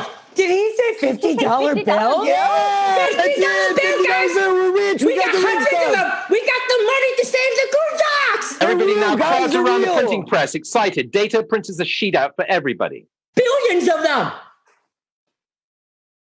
Quiet. He picks up one of the pages and realizes the truth. What? They're fake. No, it's not. Yeah, they're phony. He crumples the worthless page. They're phony bills. No, it's not. I knew these people were from the ozone. No. You guys, you get 25 years for counterfeiting. Beth notices a recent front page from the Astoria Ledger. She grabs it and reads it. The headline reads, "Fratelli's at it again," and has their 3 pictures beneath. You guys, I recognize these people. Look at it. It's the Fratellis. Hey, that's the guy from upstairs. The guy who tried to sing. See, I told you guys, and you never listened to me. I said there was going to be trouble, and you didn't listen. You know what? You guys are crazy. You're self-destructive. There's a funny farm, and it has your name written all over it. But I'm getting out of here. I smell ice cream. Chunk walks to a nearby walk-in freezer and opens the door. Inside are several containers of ice cream. Hey, they got Swenson's. Look, they got Pralines and cream, and they got Mississippi mud, and they got chocolate eruption, and they got apple, and then they got grape, and they got super duper chocolate eruption, And Chunk notices the others, mouths hanging open, staring something else in the freezer. What? Chunk turns and notices a dead body. He backs out of the freezer, trembling with terror. The others catch him as he practically stumbles out. The stiff has a bullet hole right through his forehead, eyes wide open. The body falls towards them, and they all catch it. It's a stiff! They all drop the body to the ground. Their panic is cut short. The door opens upstairs, and the Fratellis walk in, their footsteps causing the floorboards above to creak. They all huddle close together, keeping very quiet. Hey, it's the door. Somebody's been here. The door's broken. Oh, I thought I shut it. Who left the lights on? You did. Chunk smells the pizza that Jake and Francis brought back with them. Pepperoni? Hey, Ma. He's eating my pepperoni, Ma. He's eating my pepperoni, Ma. You want your pepperoni? He throws a piece of pizza at Jake. Here. He pulls out a gun. Come on. All right, let's kill each other over the pepperoni. Jake, put that gun away. I said, put that gun away now. He always takes his side, Ma. You always liked him better than me. That's right. Goonies quickly try and put the body back in the freezer. Put it back. Close the door. Close the door. The kids lift the dead body to its feet. They hurriedly put it back in the freezer. The clumsy Chunk still stands in front of the body. We can go, guys. The kids close the latch on the freezer door, leaving Chunk trapped inside the freezer with the body, and none of them notice. Mikey, come on. Fireplace, Brand. It's the only way out. You guys will never get out that way. What? It all starts here. Puss, you're right. They head to the fireplace. Chunk is still in the freezer with the body. Hey, guys, I'm stuck in here with the stiff. He's in here. The corpse begins to slide down Chunk's body until it's face to face with him. He pushes it back to a standing position. Stay. Guys, come here. He's in here. The body slumps over again onto Chunk. Oh, shit. At the fireplace, they start climbing down into the vertical shaft one at a time. Watch your foot. Huh? Come on, let's go. Go, Andy, go. Go? She climbs in after Brand. The Fratellis are coming downstairs. All right, Jake, forget it. I'm sorry, Ma. Chunk is still in the freezer. Help, guys. Mama Fratelli is downstairs. She calls back to Jake and Francis, who are coming down. Come on, you idiots. Okay, Mom. The kids continue through the fireplace. Come on, make sure it's safe. It's safe. Hurry up. This is for real. I'm not kidding. Look at the window. Come on, let's go. I want to show you, Ma. I want to show you this over here, Ma. Ow! He does that all the time. Watch your head, Ma. I'm sorry, I've lost my place. Page 69. 69, thank you. Jake hits his head. Back below. I can't find Chunk. Where's Chunk? What happened to Chunk? Chunk's up there. Brand climbs back up and quickly covers the opening in the floor with the fireplace grate just as the Fratellis walk in. Let me show you this piece over here, Ma. I got this piece over here. Let me show you. No. Don't touch that. I don't want him to touch that, Ma. I worked 2 hours on that. Oh, come on, Ma. It could have been a tremor. Shut up. Probably. Mama walks in, notices the broken glass from the cooler. That's probably a tremor. It's Somebody's probably just a been tremor. here. The cooler's broken. Go check your brother. It could have been a tremor. Go check your brother. But it could have been a tremor, Ma. Yeah, I'll show you a tremor. Chunk sneezes as Mama Fratelli walks by the freezer. Ooh. I'm going to go check my brother. Oh, sorry. She smacks him. He did it. Better not have broken those chains again. I'm not going back to the zoo for another set. No, Ma. Just don't upset him. Hurry up. Chunk sneezes as Mama Fratelli walks by the freezer. Please don't die. When they're gone, Chunk finally gets out of the freezer. Brand calls him over to the fireplace. I'm cold. Chunk. Huh? Chunk. Over here. Get over here. What are you doing down there? Let me in. Please. Chunk. Look, we're in some serious shit here. You got to get the police. Okay, look behind you. Chunk steps back. A broom falls over, knocking some other stuff over, revealing a window. Oh, the window. Go out the window. Chunk opens the window and starts climbing. He makes it out just as the Fratellis come back into the room. Brand and Mikey climb back down the shaft to the others. Hey, did you see him, guys? Wait a minute. Where's Chunk? Why don't you go to the police? The Fratellis are there. We got to go. Come on, guys. Let's go. He's going to get the police. Now go, move. Interior sloth room. There's nothing the matter with the Ma. Nothing to worry about. I knew he couldn't break those chains. Come on, get the body. Interior tunnel. The group has been making their way down the dark tunnel looking for a way out. It's surrounded by rocks. We've been walking forever. How much further do you think we should go? Or how much further do you plan on going? Mouth, you stepped on my foot. A crunch is heard. Sorry. I dropped my glasses. I can't see a thing. Mikey picks up Steph's damaged glasses and hands them to her. I found your glasses. Sorry. You broke my glasses. You broke my glasses. Listen, guys. I'm the oldest. I'm in charge. So first we'll... Data, Do you have a light? I said I was in charge. Data, do you have a light? A light. Sure, guys. Back up. Bowling grinders. Oh. Hey, you know, guys, one day, so I was walking home with this thing, and a couple of big guys stopped me. Oh. Jeez. Could you just, Steph, watch out. Data. Watch out. Data, come on, turn it off. Data. Sorry, guys. Batteries only last so long. Wait, guys, there's a light up ahead. Maybe we can get out that way. Let's go. Exterior, the woods. Chunk is running through the woods trying to get to the road to flag down a car. Not afraid of the dark. I like the dark. I love the dark. But I hate nature. I hate nature. Car passes. He tries to stop it, but he's too far away. Wait a sec. Hold on. Chunk sees another car coming. He steps out of the road and waves his arms. Stop. Hold it. I'm just a kid. The car stops, runs over to the driver's side, out of breath, but bold and serious. What seems to be the problem? Look, mister, I need a ride. My friends and I, we just had a run-in with these really disgusting people. You might have heard of them, the Fratellis. Well, we found their hideout. And if you could please take me to the sheriff's station. I can describe all three of them.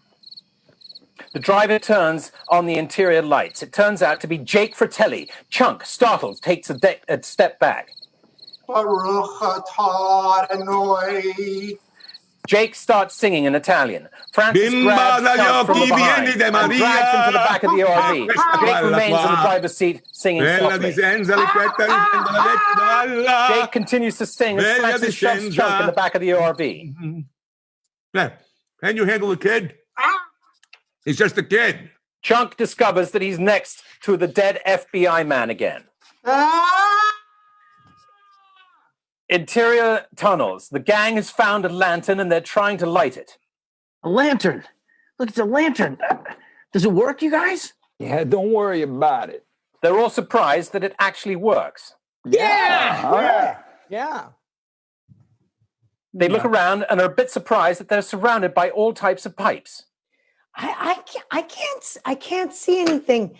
Mouth, your father's a plumber. What are all these pipes about? The others argue amongst themselves while Mouth examines the pipes. Yeah, you're right. These look like water pipes.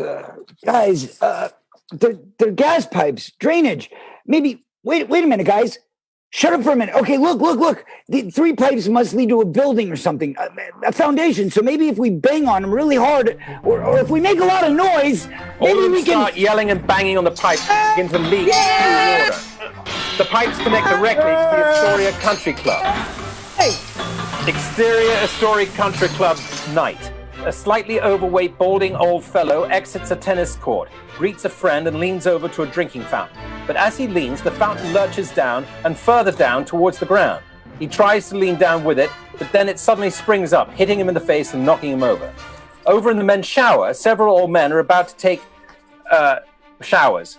As one guy reaches for the faucet, it suddenly bursts back through the tiles. Another man is about to touch a pair of valves, and they also burst back through the tiles, as well as all the other valves in the shower room. Finally, Troy, whistling a bit to himself, walks into a toilet store, drops his pants, and takes a seat. He is browsing through a copy of Guns and Ammo magazine. Interior tunnel. Down in the tunnel, everyone stops as the pipes start making a strange sound. They all look around. Mouth understands this telltale warning sound. reverse pressure! Interior Astoria Country Club. A high-powered jet of water blasts Troy off his toilet seat, thrusting him up into the ceiling. He falls, crashing through the cubicle door, and lands spread eagle on the bathroom floor with water gushing all around him. Daddy! Interior tunnel. Down in the tunnel, all of them realize that something is about to happen. Let's get out of here! Like, no! A water pipe breaks, shooting its high-pressure water against the dirt wall. Mouth tries to control the pipe as the others scramble to safety. The blast of water erodes around a boulder, revealing an opening to a cave. The boulder tumbles into the cave. Interior lighthouse. The Fratellis have brought Chunk back to the restaurant. Mama Fratelli is trying to terrorize him by demonstrating with a blender and a tomato what will happen to his hand if he doesn't talk. First, we start with the fleshy little fingers, then the plump little hand. Chunk, frightened, starts to sob. Then the fleshy arm. Now tell me where your other little friends are. At the fireplace. Don't lie to me. Honestly, we went over to Mikey's dad's place and we found a map, and it said underneath this place there was buried treasure. Come on, don't give us none of your bullshit stories, huh? Hey, kid, I want you to spill your guts. Tell us everything. Everything? Everything. Everything. Okay, I'll talk. In 3rd grade, I cheated on my history exam. In 4th grade, I stole my Uncle Max's toupee and I glued it on my face when I played Moses in my Hebrew school play. In 5th grade, I pushed my sister Edie down the stairs and I blamed it on the dog. Interior tunnels. The Goonies are making their way through the passageways. I can't see a thing. What am I stepping on? Oh, brother. Mikey stumbles upon a lantern and they light so they can see around better. Lantern. Look, you guys, a lantern. Somebody must have been here before us. Hey, maybe they're still here. God, I hope not. Look at that. There's cigarettes. Andy is freaking out at this point. She's almost in hysterics. 10 minutes ago, Come on, Andy. It's okay. Troy was looking down my shirt. Who cares? I mean, what's wrong with that? There's nothing wrong with that, is there? I mean, if I wasn't so stupid, he'd still be looking down my shirt. The others realize very quickly that she's not acting normally. You guys, listen to her. Hey, what's the matter with her? Andy, it's okay. Is she all right? It's okay. Andy. I stubbed my toe. Andy is not paying attention to any of them. She continues on her tangent, I should walking have ahead just of the let him group. look down my shirt. Andy. I mean, my body. I look at my body. I have a fine body. I have a beautiful body. You've got a great body. You've got a beautiful body. It's I mean, amazing. it's kind of beautiful. How many years do I have before, I get old and I fat and look like, I look like him. Andy points to the skeletal remains of a body lying half buried in the dirt with bugs crawling over the skull and out of the eye sockets. They all shriek with fright at the gruesome find. Andy screams much louder than the rest. She turns to Brand and starts to cry. Interior, lighthouse, back at the restaurant, Chunk is still giving his confession. My mom sent me to a summer camp for fat kids, and I ate so much they kicked me out. Interior tunnels. In the tunnel, Bran, Mikey, Data, and Mouth are examining the skeleton. Andy is sobbing into Steph's shoulder. Look at him. Hey, don't touch it, guys. You guys don't. This is one of your tricks, isn't it, One-Eyed Willie?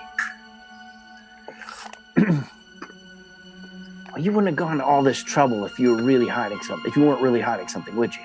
Andy has buried her face in Steph's shoulder and is completely hysterical. Steph is trying to calm her down. I know. It's okay. So did I. It's okay. There's nothing to worry about. Oh, you don't understand? You don't understand. The guys continue their examination of the body. He's dead for sure. Hey, I think he's Chester Copperpot. Chester who? Who? Don't you guys remember? From the attic. The article, the news article. Oh, the news article, right. Oh, right. You see, they said the last guy that went looking for the rich stuff, he went in, but he never came back out. But that was like 1935. Oh God, guys, if he never make it out and he was supposed to be an expert, what about us, huh? What about us? How are we supposed to get out? No.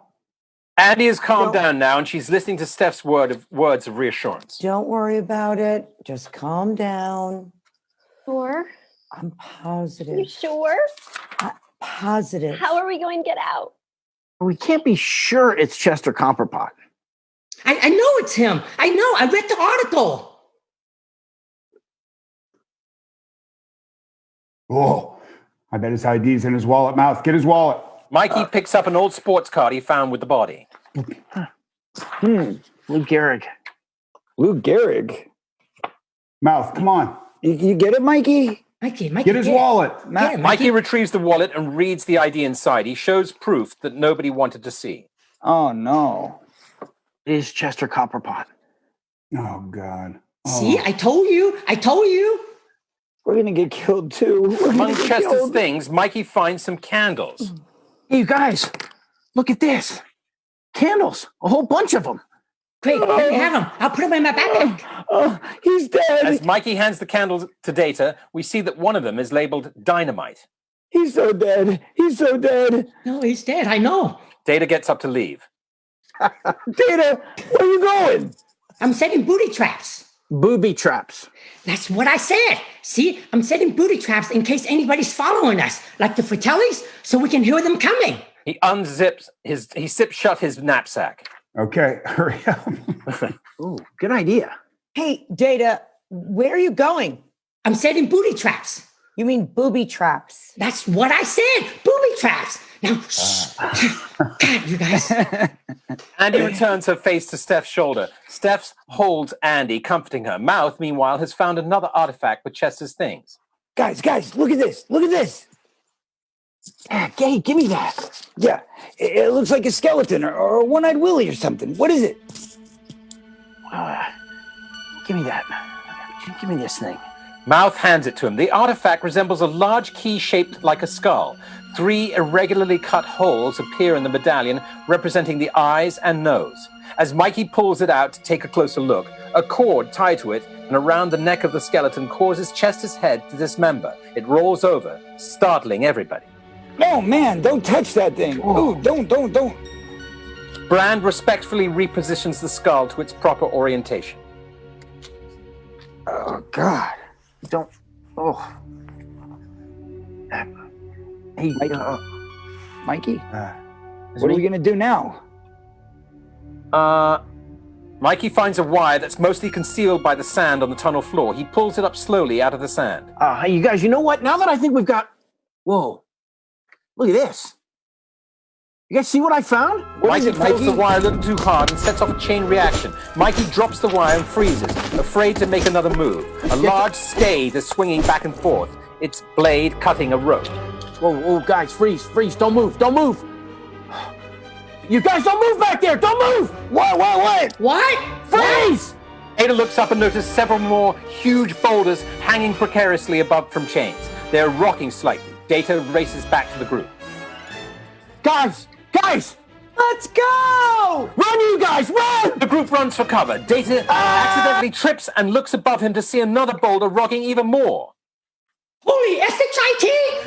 The first of the boulders crashes to the ground. Data races to safety with another boulder falling behind it. They all jump over a small ledge for cover as several of these huge boulders fall in sequence.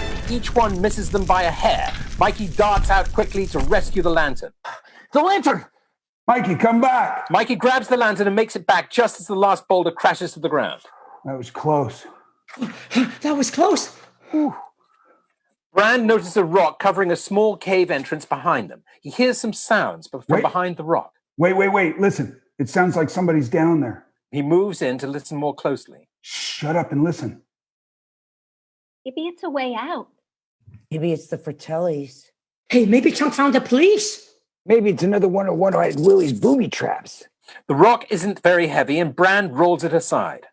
Brand, God put that rock there for a purpose, and I'm not so sure you should move it or... A faint squeaking can be heard from inside the cave. Brand calls out. Hello? A huge group of bats fly out of the cave and head right for the Goonies, pulling their hair. The clothes. Everyone screams, arms waving. Help us! The kids duck for cover. Back! Rabies! We're gonna get rabies! Bat swarms flies over the fallen boulders. And still more bats pour from the cave. Interior lighthouse. Stay! Chunk is crying his eyes out, tears streaming down his face. Mama and the boys are listening, fascinated. He makes one last hysterical confession. The worst thing I ever done.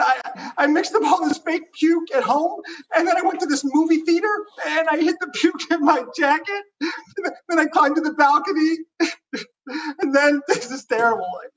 I made a noise like this.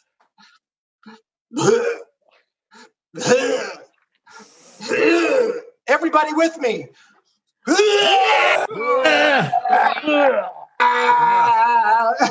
Ma. And then I dumped it over the side on all the people in the audience. And then this is terrible.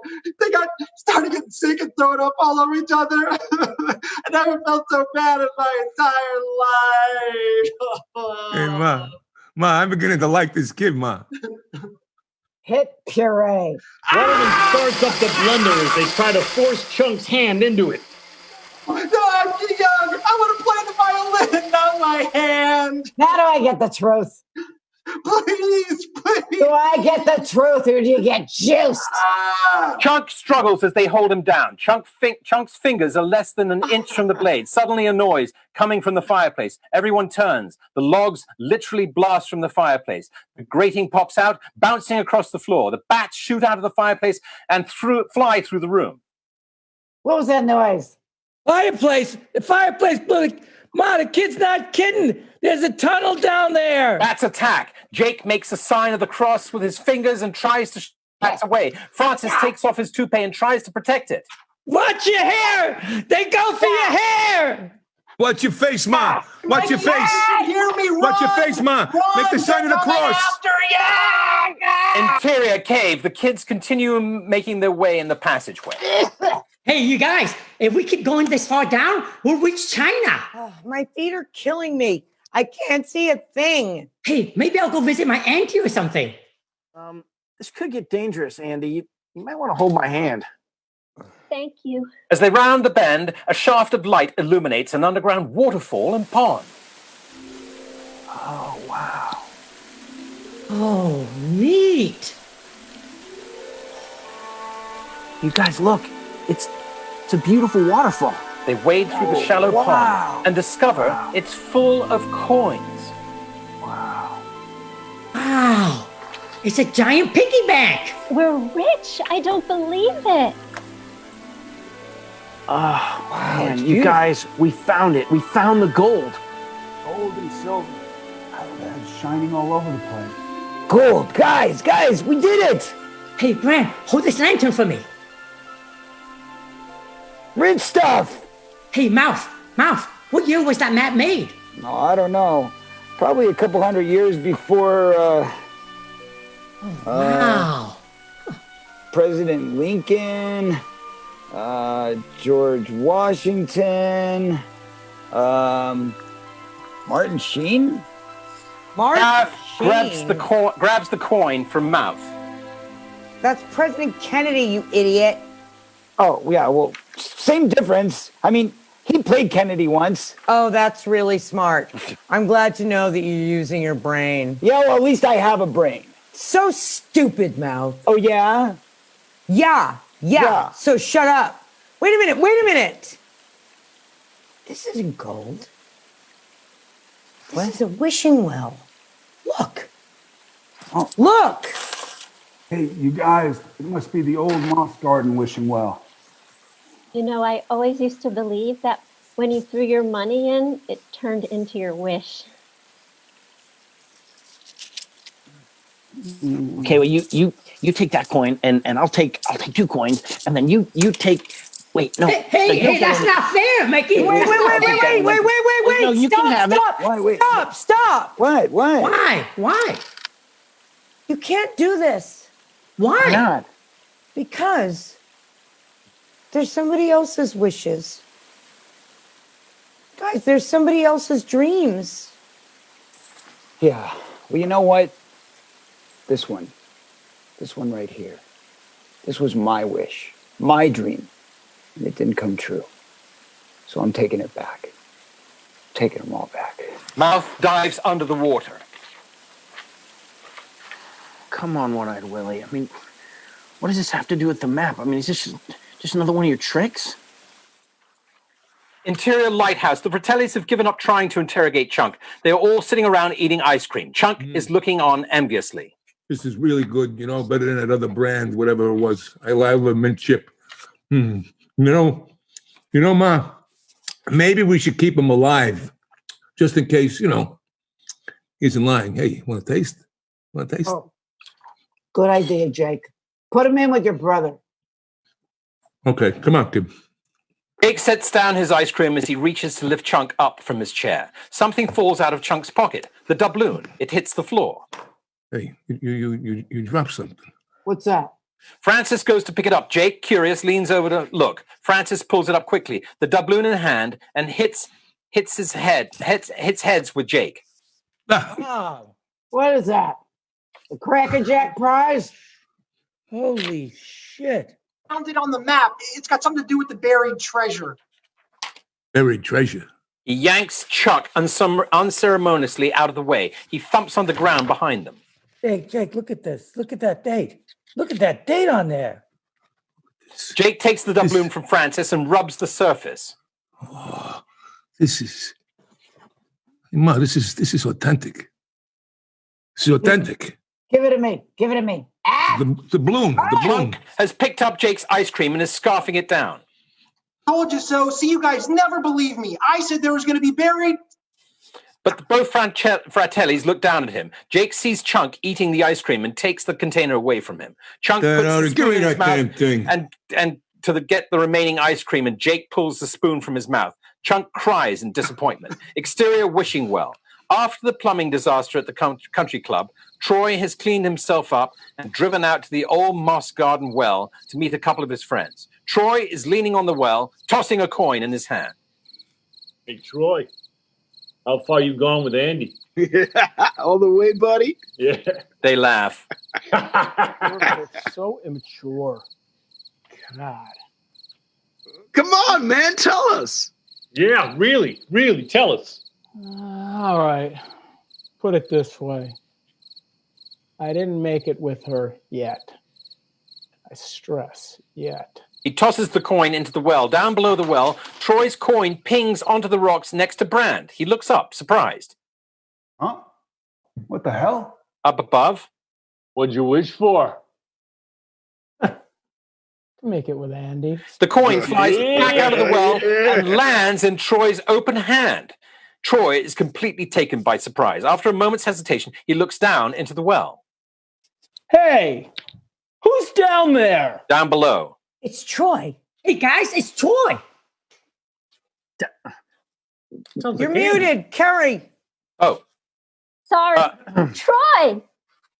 Sounds like Andy. They all laugh. Andy, is that you? Yes, Troy, it's me. We're stuck down here. Please send the bucket down and the rope. What the hell are you doing at the bottom of a well? Just don't ask stupid questions. We're stuck, okay? Just send the bucket. Come on. Oh, okay. See, guys? Wishes do come true. They all laugh at the strange situation. Interior, basement. Sloth is watching an old black and white Errol Flynn pirate movie on a TV set in the room. Jake has brought Sloth some food. Look what I got for you. I got this for you, okay? Francis is settling Chunk into his chair. All right, me hotties, follow me! Got this food for you. Shouldn't smoke. It's bad for you. Oh, is that too tight? Yes, it is. Well, if you let yourself out, I'll break your legs. What are you doing? What are you doing? How many times do I have to tell you?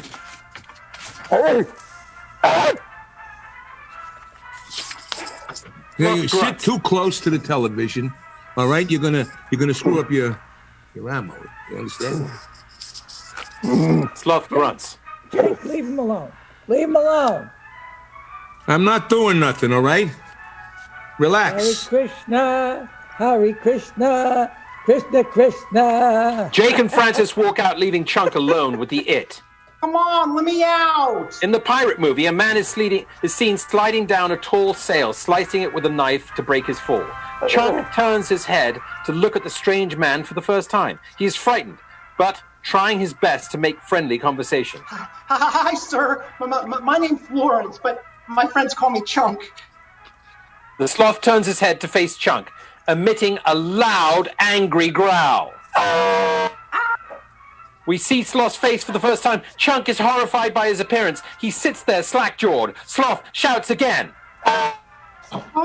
Afraid that the it will try to hurt him, Chunk tries to hobble away on his chair. Oddly enough, the strange man finds this funny and begins to laugh. Help! Help me! Help! Interior tunnel entrance. The Fratellis are now gathered around the tunnel entrance by the fireplace with flashlights. Hey, you know, Ma, you never know what you're gonna find down here. I'm sorry, I've lost my page number, folks. Page 86, 97. 86, 96,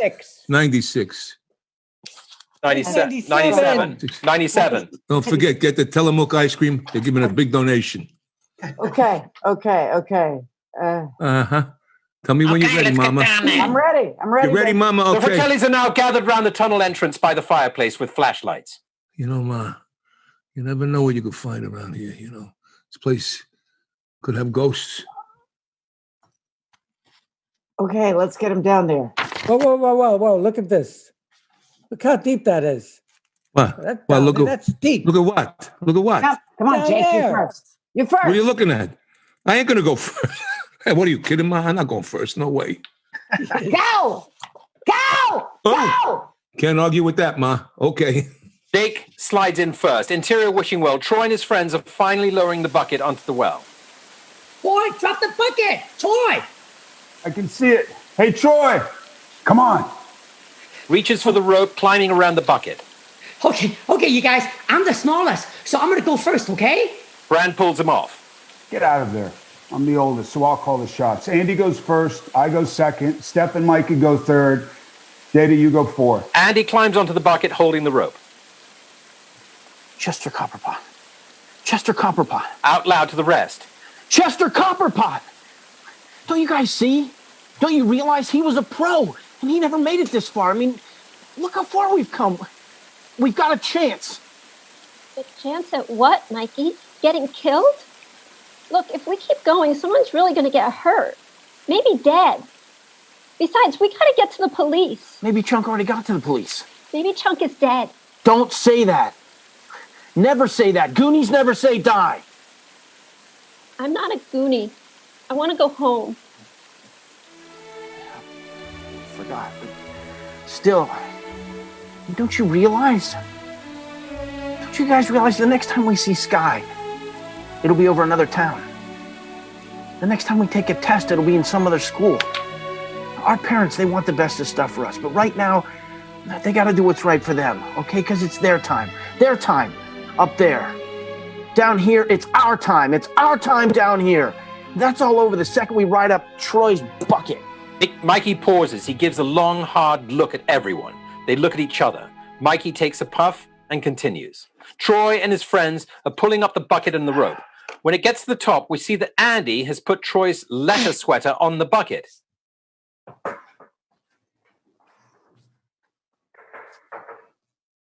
Andy! You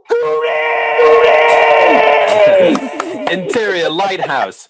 Close up on the TV, a TV chef prepares a chocolate fudge cake. She pours creamy frosting over the double layer cake. The camera pulls back to reveal Chunk and Sloth staring at the TV. Both their mouths are watering over the food. They are both incredibly hungry. Sloth utters a word.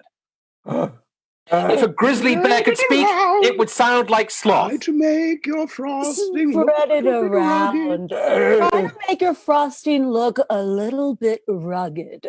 Chocolate! Chocolate! Want a candy bar? Huh? What you do now is... Look, I got a baby Ruth. What?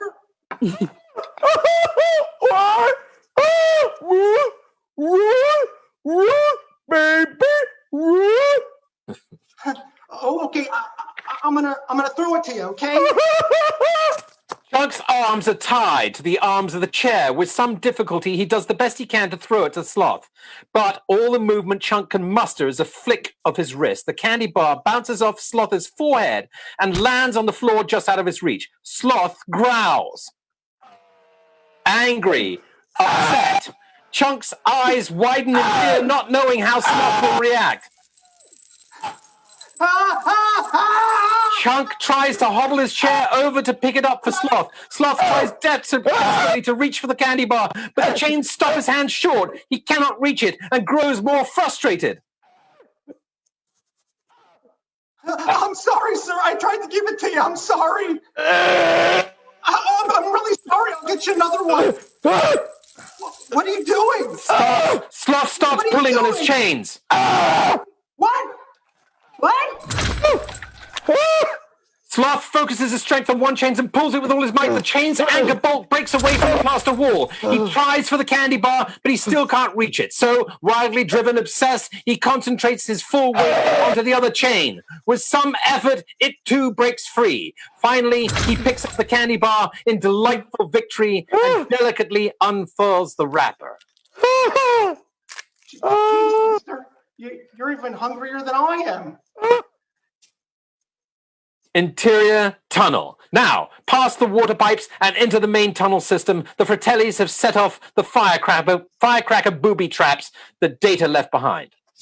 Booby traps! Bam! Bam! Booby bam, traps. Bam! Bam! Bam! Bam! Bam! Booby traps! It's only booby traps. Why are you being such a sissy? Freaking kids. At the front of the fallen boulders, they come across Chester Copperpot's remains. Jake picks up the empty wallet. Oh. Niente. Kids must have cleaned them out, Ma. Sure, right before they ate him. Stupid. His flashlight catches a small sneaker print.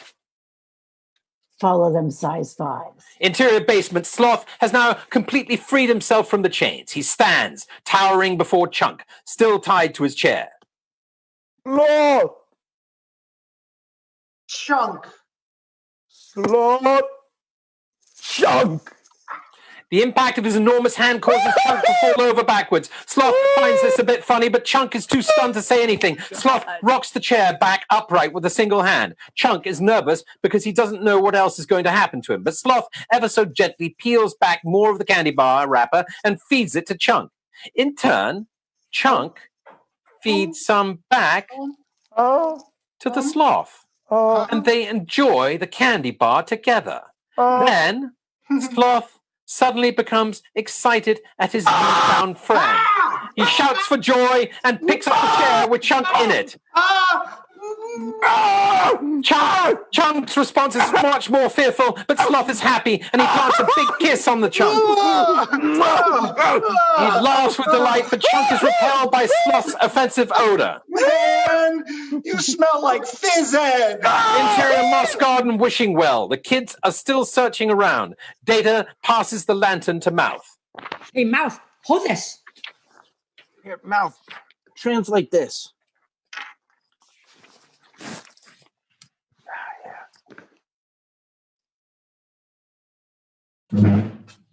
Hopper Bones, Westwood Foams. Sorry, Westward Foams. Triple bones. Triple stones. What is this? He's holding up the key retrieved from Chester's remains. Well, this must be copper bones. Brand is growing fatigued. Standing against the cave wall between the two girls, he starts to doze off in Steph's direction. Andy's eyes widen and Steph gives him a strange look. Huh? Sorry. Brand realizes his mistake and turns around to snuggle in closer to Andy. She caresses his hair. Mikey, Mouth, and Data have pulled some growth off part of the cave wall to expose an old wooden wheel with stone patterns to it. Oh, you guys look at that. What is it? Triple stones. We're stones? Ha, we found it! We found it, Mikey! Maybe we can find a way out. Wait, triple stones? What are you guys talking about?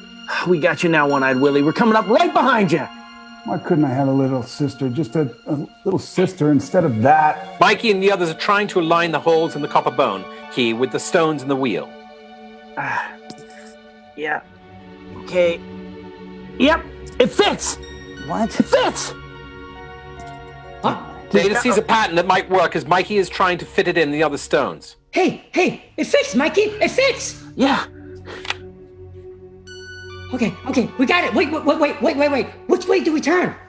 West. West. Yeah, west. Counterclockwise. Counterclockwise. Try it, Mikey. Try it. Mikey turns the wheel. Yeah. Suddenly, like a built-in doorknob, the medallion and the stones turn. We hear a loud creaking sound.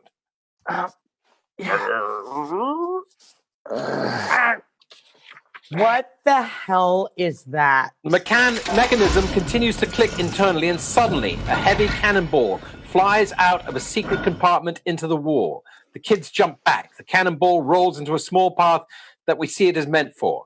This sets off a small chain of events. The cannonball passes over Andy, Steph, and Brand. Andy follows it with her eyes as it passes, then looks back in fright with a gasp. Look out! Oh my God! It's gonna fall on us or something! No, it's another one of Willie's tricks. Look, get out of the way! What? The cannonball falls off the end of its track around the room, landing in a net. It yanks a rope, causing the floor beneath Data's feet to collapse. This sends Data flying and screaming into the deep darkness of the new hole. Data! Data! Data! While falling, Data yanks on the cord on his sleeve and a pair of false teeth on a long string leap out of his sleeve and catch on a rock. He's really gone, you guys. He's really gone. Data. Oh no. Data, meanwhile, dangles safely above some jagged stalagmites from the spring that is attached to his pinches of peril. Suddenly, a voice echoes from below. Pinches of peril! Guys, I've been saved by my pinches of peril! The group hears his shouts and rejoices. He's alive! Data, the near tragedy averted, looks around at his new location with interest. Guys, I'm in another room. Interior lighthouse lounge basement. Chunk and Sloth have freed themselves, and Chunk is on the phone talking to the sheriff. Sloth is digging around in the freezer. Hello, Sheriff. I'm at the old lighthouse lounge, and I want to report a murder. Wait a minute. Just hold on here. Is that you again, Lawrence? Sheriff, look, this time I'm telling the truth. I'm locked in the Fratelli's basement with this guy. Rocky Road? Yeah, like the time you told me about the 50 Iranian terrorists who took over all the Sizzler steakhouses in the city. Sloth, however, is now interested in the tunnel under the fireplace. Chunk tries to stop him while staying on the phone. Sloth, get back here! Sloth, what are you doing? Just like that last prank about all those little creatures that multiplied when you throw water on them.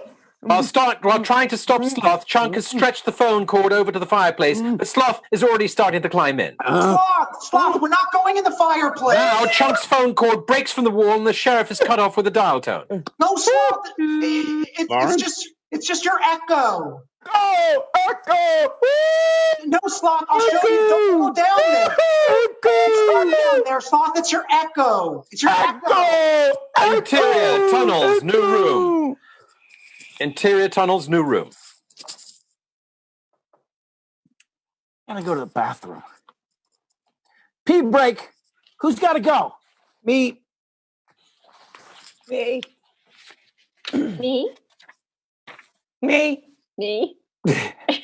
All right. Okay, then this is the little boy's room, and well, that tunnel's the little girl's room. Okay, let's go. Then Brand heads the other way. Hey, Brand, where are you going? The other boys head where Brand went. Where are you going? Yeah, we're going to go to the men's room there, Mikey. Interior tunnel. Chunk and Sloth have arrived at the point in the tunnels where all the water pipes are. The pipes are still moving up and down. Yeah, Mikey's been through here all right. Sloth grabs one of the pipes that's moving and shoves it all the way up into the ceiling. We can hear a car crash, a scream, and the sound of police sirens coming from above. Uh-oh. Interior tunnel girls' room. Andy, this is not the time nor the place for this. Believe me, I know what I'm doing. Brand! Brand! Interior tunnel men's room. Let's see what she's ragging about, will you? Interior tunnel girls' room. Mikey heads over to the girls' room to see what Andy wants. It's dark and he can't really see. Brand, hurry, I'm in here with my eyes closed. Mikey is still fumbling around. Andy hears footsteps coming her way. Mistaking him for Brand, she grabs him and kisses him. A long, passionate kiss. Steph comes up with the lantern and watches, realizing that it's Mickey. She quietly laughs, then goes away. Mikey finally pulls away from the kiss and starts to leave. but is going in the wrong direction. Wrong way, lover boy. It's this way. Thanks. Mikey leaves. Andy leans against the wall, out of breath. In dreamland, a giant smile covers her face. All right. You kissed. Now tell. There's something weird. What? What is it? Does Brand wear braces? Why are you laughing? No, Steph. It was beautiful. It was. Next time you kiss him, do it with your eyes open. It's a whole different experience. Oh, also, be careful around here because there's a hole, I think. I think Brand was standing in it. Interior tunnel. Ma, after we dump the kid, how do we get out of here? I ain't been leaving no trail of breadcrumbs, you know.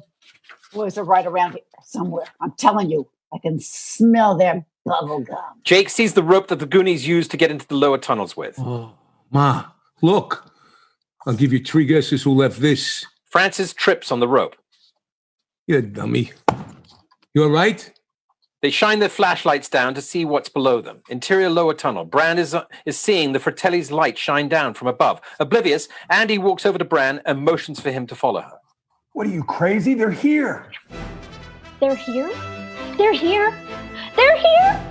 Brand covers her mouth before she can freak out anymore. Quiet! Right down there, quiet! Lower tunnel. You guys, this way. Follow me. Don't fall behind. Come on.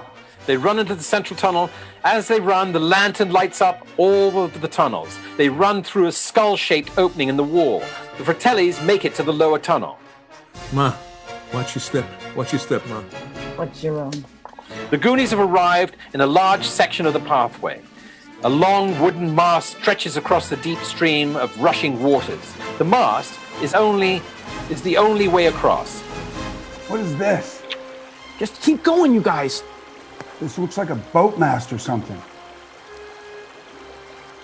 Mouth sees the Fratellis closing in. Jerk alert! All the Goonies make their way across except for Data. Somebody's coming! Hurry up! The Fratellis make it to the opening by the bridge. They're over here! They're Data over is here! about to cross the bridge. Data, hurry up! Don't be a fool. Data, come on.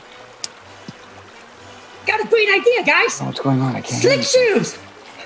Slick shoes. Are you crazy?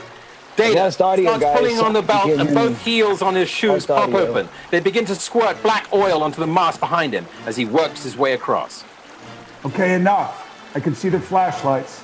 Jake and Francis suddenly appear. Hiya, fellas. Remember me? Data has made it across and they all run for it.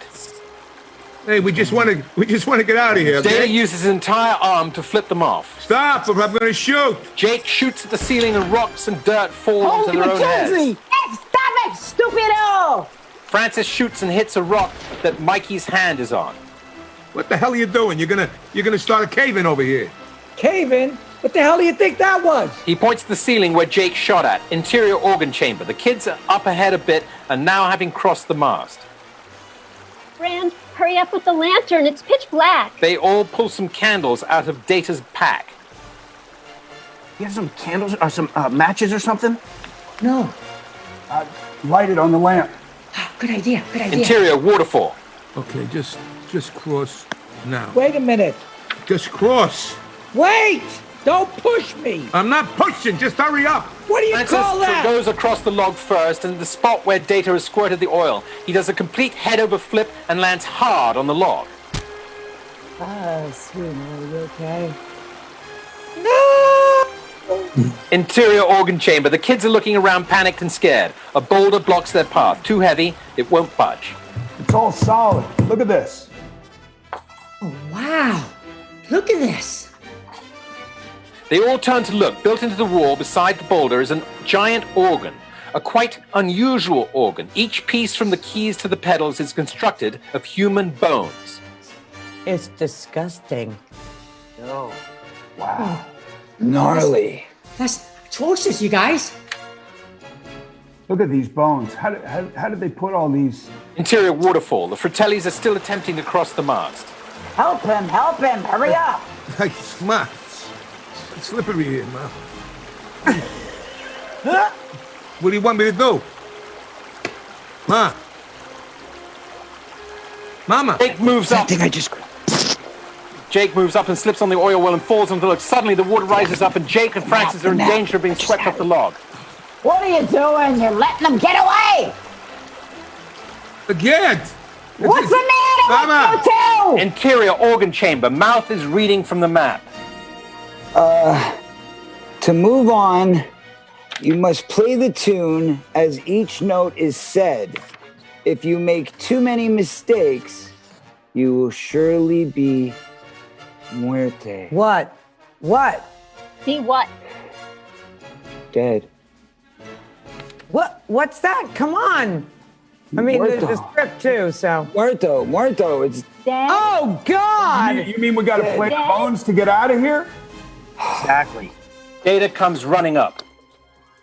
Were they out there? Hurry up. You guys, look, there's notes on the back. Andy, you took piano lessons. Yeah, I was 4 years old. You want to live to be 17? Oh. Andy Hit it. nervously Hit takes it. her seat at the organ. She places the map at the piano's music stand. Okay, I just have to find middle C. This is nothing like my mother's Steinway. Do something! Hurry! Okay. The first chord, I think.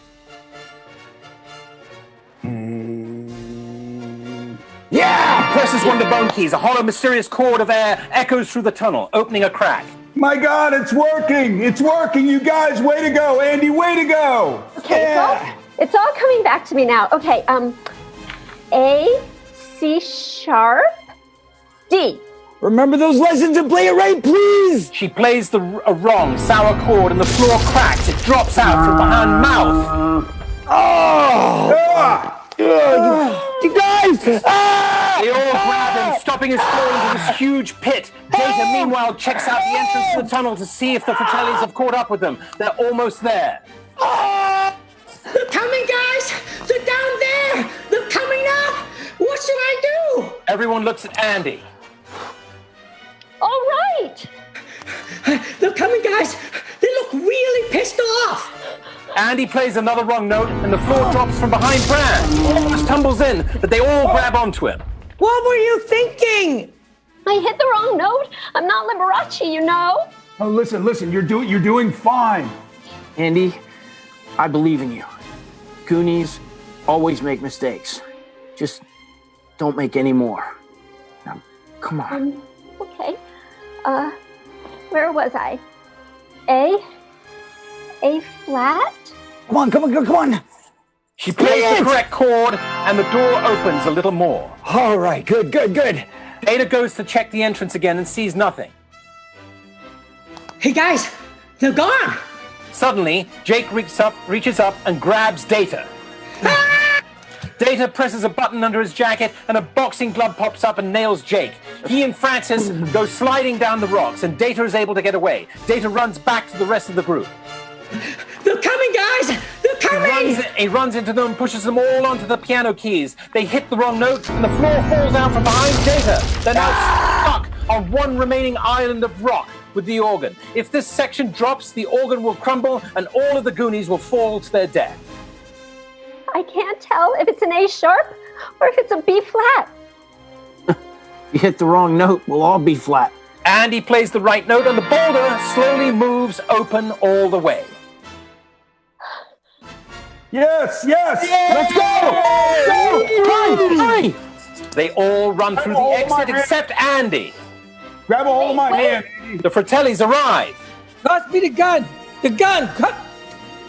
Brand, Jake wait. tosses the gun, but What are Francis you drops it doing? and gets tangled up in some dry moss. What, the map! Let's get out of She here. grabs the map. They escape just as Francis untangles the gun. Interior water slide. The door opens to a steep, long, circular water slides. The gang all hop on and go for a ride. They duck and dodge various jutting rocks and stalactites as they slide to the bottom, screaming the whole way down. They land in the pool of water below. Interior, pirate ship cavern. They all look around to make sure that everyone is all right. Are you okay? Mouth? Andy, are you okay? They hug. As Data and Mikey hug, Mikey sees something. His eyes get wide, his mouth drops open, speechless. What? They turn around and are met with the same sight. They are equally shocked, delighted, overwhelmed. For several moments, they all stare in wonderment. Oh my God. We are in an enormous underground cavern, an enchanting, magical place. The high ceilings and walls are lined with sparkling rocks. A large pool of water stretches across. The most amazing sight in the entire cavern is an authentic, well-preserved pirate ship. Constructed of wood, its crooked mast and tattered sails are in place. Bran tosses the now useless lantern aside and hugs Andy. Steph even hugs Mouth. I don't know what I'm supposed to say. Interior tunnel. Oh my God. Oh my God. Interior tunnel. Oh my God. Follow me. She leads Jake and Francis around to the door. It's too. I can't do it, Mama. I No, can't it's do it. okay. I got you. I'll help you, Jake. Idiots! Interior pirate ship cavern. The gang all climb up onto the ship. You guys, I can't believe it. I mean, come on, you guys, look, the water's really shallow. Come on, it's okay. Beta makes it onto the ship, okay, followed Data? by the others. They walk around it. Mikey, do you really think there's a treasure here? Well, ship's a treasure. He walks around it. Mikey, look. Nah, it's nothing. Don't worry about it. It's just a skeleton, Andy. He turns the skeleton around and sees that daggers have been shoved into the skeleton's eyes. Oh! There's gotta be gold. All of a sudden, the ship's floor gives way beneath Data, and he falls through. He lands hard, but he's okay. He checks himself to make sure he's all right. Data, you okay? You okay? He turns to his side and sees Data's a skeleton. Okay.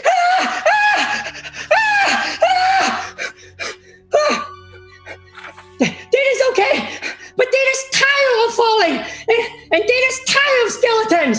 Why didn't you use the stairs? Use the stairs? Stairs? Stupid guys upstairs tell me to use the stairs when Data's falling. Data's hurts and nobody cares anymore. Stairs. The rest of them come down the stairs. Data's Some okay. guy up there tell me I have stupid inventions when I've been spending months and months studying them and inventing them. God, what a friend I have. Stupid inventions. Mikey walks over to another skeleton and picks up its sword. Don't touch that. Well, why not? He's dead. I mean, he doesn't care. Put that down. Well, have some respect. Put it down. How many ships did you say there were? Billions? Billions. Billions? They all head up some stairs. Okay, be careful, you guys. These stairs are slippery. Okay, guys, don't slip. Don't slip. As he says this, he slips. Andy finds a little doll of sorts. Oh. Mikey finds an old sketch. Mouth. Translate. All right. Translate nothing. It's just a sketch of the old cannonball chamber. Where's the gold, Mikey? Where's the gold, Mikey? I'm sick and tired of this. Yeah, we want the gold, man. What's going on? Andy stands up as she does. She pulls on a cord by her side that sets off something. Uh-oh. What? I think I set off another trap. A small door pops open above their heads. Whoa. I'm sorry, are you okay? They lift Mikey up to the door. Willie. All right, break through. Mikey climbs through and sees what's up there. What's up there, Mikey? It's all right, Brandon. Just give me a second. Okay. Interior treasure cabin, Willie's lair. Mikey turns, and we can see that we are in Willie's lair, a magical room, literally a garden of jewels. Several skeletons are all sitting at a table full of drinking goblets, necklaces, rings, and crowns. Jeez. Now these guys must have died. What a mess. Sitting in the middle of all this, at a long wooden table covered with a feast of treasure, is One-Eyed Willie. A look of total respect and admiration covers Mickey's face. Willie. One-Eyed Willie. Hi, Willie. One-Eyed Willie.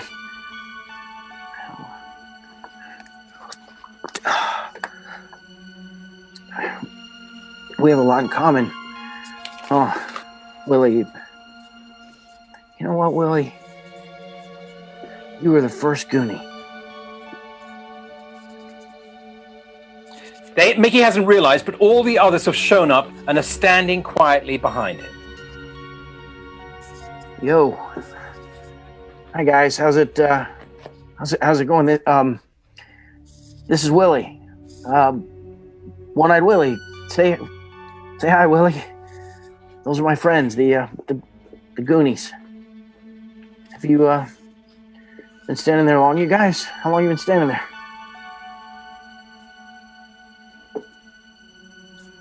Josh. We can't hear you, Josh. Long enough, Mikey, long enough. Everyone gazes at the treasure that surrounds them. Oh, what are you staring at? Let's go, load up. Anything you put in your pockets. Data reaches for a tin of gold that's hanging in the balance. Oh, wait. No. That's Willie's.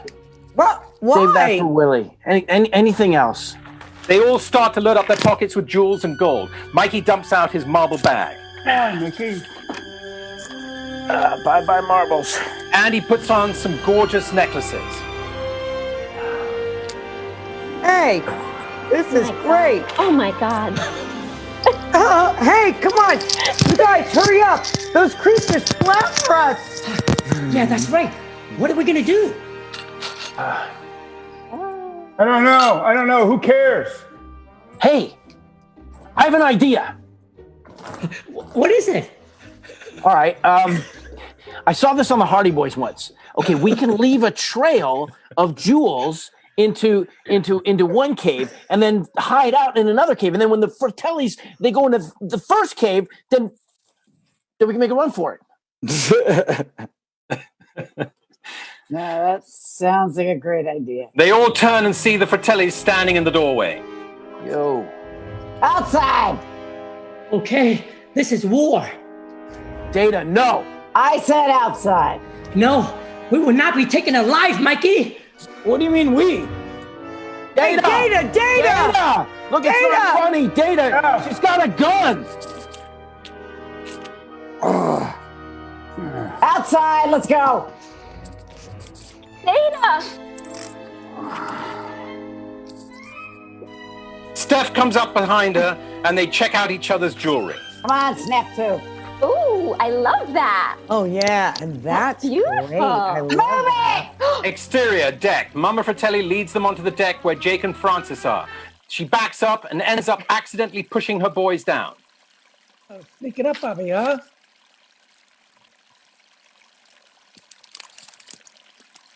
I know what I'm doing. He goes to stand in front of the rest of the gang like he's having a showdown. He tries to get the boxing glove to work again, but he hits himself in the face instead. Data struggles with the glove. Francis laughs at this. King of the line. All right. He shoots out his pinches of peril, and they get Francis right in the crotch. It's a peril. Oh no, let me help you there, brother. Let me help you, all right? Data then shoots off a little suction cup from his belt, and it hits Mama Fratelli's gun. Instead of pulling the gun from her, it pulls Data towards them, and he runs into Mama Fratelli, making her drop the gun into the lower part of the ship. Hey! Ah! That's it. No more Mr. Nice Guy. Hurry up. Empty your jewels. You come with me. Empty your pockets. Come on. The Goonies begin emptying all their pockets. Let's go, all of it. You're so quiet all of a sudden. You're the one they call Mel, don't you? Mouth shakes his head no. Mama Fratelli reaches over and pulls out a long pearl necklace from Mouth's mouth. Oh my God! Is that all? Mama Fratelli smacks him on the back of the head and he spits out 5 more jewels. All right. Andy is having her wrists tied together. You gross old witch! Oh, you want to play pirates, huh? You play pirates. March! No! Mama leads Andy with her sword towards the plank. Keep going, Smarty. Keep going. We'll play pirates. But I can't swim with my hands tied. Now walk the plank. Come on! Get out on it. Say goodbye to your little friends. Mama Fratelli swings the sword at her and makes her fall into the water. Andy, look out! Get out of the way! He jumps into the water to save Andy. Andy! Okay, 2 down. Who's next? Steph and Mouth are now being made to walk the plank together. Hey, you're pulling my hair. Hey, keep her away from me. Go join your friends, you weasels.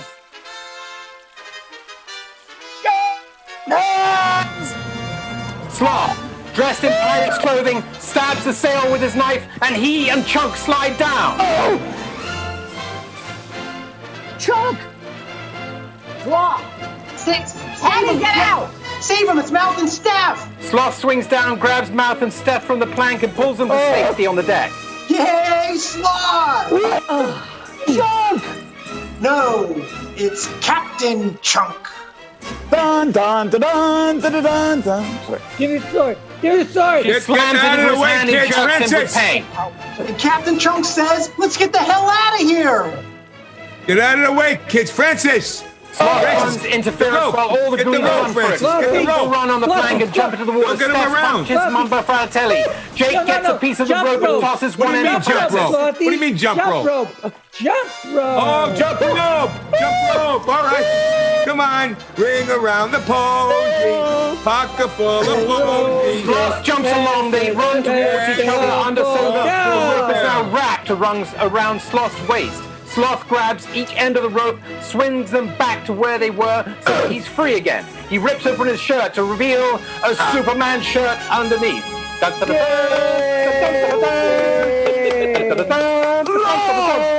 We're in deep shit now, Francis.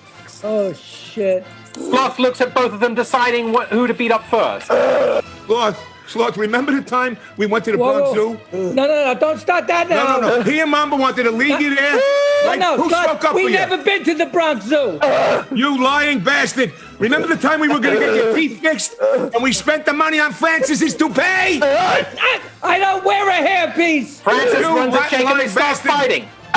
Sloth grabs them and knocks their heads together, knocking them out cold. Interior Lagoon. Brand has saved Andy. They wade in the water.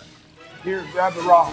Before he unties her wrists, he puts her arms over her head and they kiss.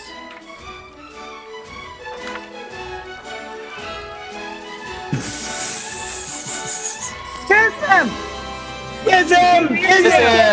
Kiss him! She kisses him again, which shuts it. Yay! Shuts him up for good. In the Inferno deck, Sloth has tied up Jake and Francis. He then lifts them up so they're hanging above the deck. He ties the rope off so that they won't fall.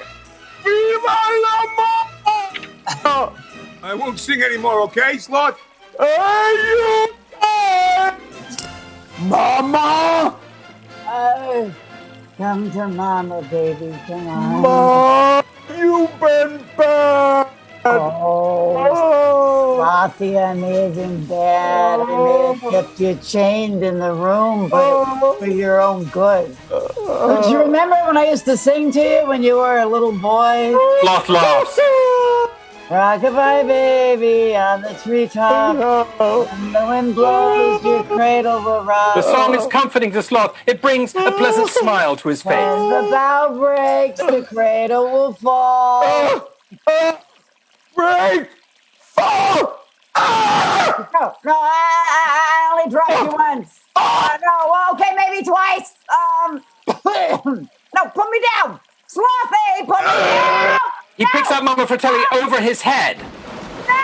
Sloth drops her over the side of the boat into the lagoon. All the Goonies cheer. It'll be okay. We're gonna be all right. Sloth jumps into the lagoon. I'll rot with you now. Get the rope. I don't want to rot with you. Calm down. Mama Get Fratelli the climbs rope. back onto the boat. Interior lagoon. Sloth meets up with the gang in the water. Sloth, this is the guys. This is Sloth. Hi, Sloth. Hey, Brand. Brand, we can't go. We can't leave all that gold. I mean, it's our future. No, Mikey. We stay here. We got no future. Now, come on. We'll come back for it later. All that rich stuff. Come on. He grabs Mikey. The Inferno, deck. Mama, just let us down. Easy. Not the Mama sword. Fratelli is cutting the rope with a don't do sword. that. No. The rope breaks and they fall. Ah, Oh, no. you all right? You all right? You're right. They go back to fighting. Mama kicks them. You get up! Get up! Let's go find the gold! Interior lagoon. They spot an opening in the cave and dash to the entrance. That's it. A light. You guys, it's a way out. Interior treasure cabin. Willie's lair. Mama is where One-Eyed Willie is seated. Thank you, Mr. Willie. Thank you. You made my day. This is a real treat. They greedily begin to stuff their pockets with treasure. She reaches over and lifts the tray of gold that earlier Mikey told Data not to touch. It sets off a booby trap. What the hell is that? It's another one of those. Booby trap. Let's get out of here. What booby trap? Booby trap. Didn't you see the movie? Interior lagoon. They've made their way over to the opening in the cave. Look, guys, daylight. There's been a cave in here before. Maybe we can get through. I can't see through the other side, though. You got a light, Data? Yeah, I got the last candle. Mikey, get it. Okay, hurry up. Is there a way out or what? Is there an opening or not? They light the candle. Hey, this is a funny candle. It's sparkling. Not a candle. It's Bran throws it through the hole. They all run and duck under the water as the TNT explodes. The explosion comes up over the small opening and they climb to some safety. Interior of the Inferno deck. Jake and Francis jump from the ship. Eliminate Sheldon first! She jumps. The explosion has started a sort of cave-in. There are all kinds of rocks falling into the lagoon and onto the boat. Interior lagoon. Mikey and Brand are trying to remove a big boulder that is now blocking the opening. Brand, what about the loot? What about our lives? Mikey goes back to helping. Sloth comes up and is able to lift the boulder using his back. Okay, hurry up. The group begins to crawl out through the small opening. Oh! Go, hurry up. Are you all right? Mikey, Steph, and Andy go through. Mama Fratelli, Jake, and Francis are all swimming in their direction. Sloth! Sloth! Help us! Data, Mouth, and Brand fall through. Chunk is the only one left. Oh, come on! Sloth, love, Chunk. I love you too, Sloth. You're gonna get crushed. Chunk goes. Sloth lowers the rock to go and help her. No, he's alive. Brand drags him out into the open. Let's go. Come on.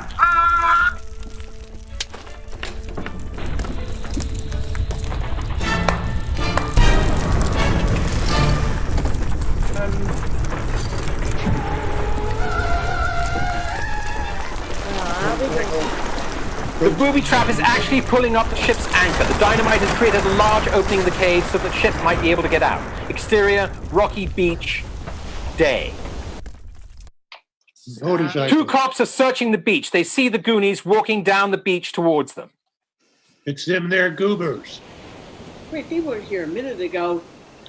Yeah, better call Harvey. Yes, sir. Exterior, rocky beach, later. More cops and the parents are arriving. Hey, it's us! We're here! Oh, yeah! Oh, the Goonies! Over here! Over here! Help us! Help us! There they are! Help us! Oh my God, look at you, you're a mess! Mrs. Walsh hugs Bran. Both of Chunk's parents hug him. Mom!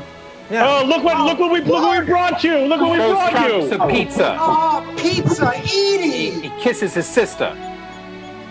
Domino's, it's your favorite. Oh, my favorite. He kisses his mom. The other kids are catching their parents up. Mouth. Hey, Dad. We were in this underground in the tunnel, and it was so neat. I lost my glasses. Can I take piano lessons? Mrs. Walsh is trying to get Mikey into some dry clothes. Oh. Hold it right there. He backs up, opens his coat to reveal a camera attached. That's great, Dad. Data's dad takes a picture, but the back of the camera opens and the film falls out. Come here, Daddy. 過嚟啊 Daddy. He's just like his father. Daddy, 你係一個好嘅發明家，你發明啲嘢好勁啊！我擔多嘢，謝嘅世係咧。Yes. Yes. Yes. I just wanted to say thank you for offering to save my life and for everything else you did. What? Well, I just wanted to say thank you. Wow. Thank you. A real moment. You know, your voice is kind of nice when your mouth isn't screwing it up. Thanks. And you know, your face is kind of pretty. You're facing the wrong way, but thank you. Your face is kind of pretty when your face isn't screwing it up. They hug.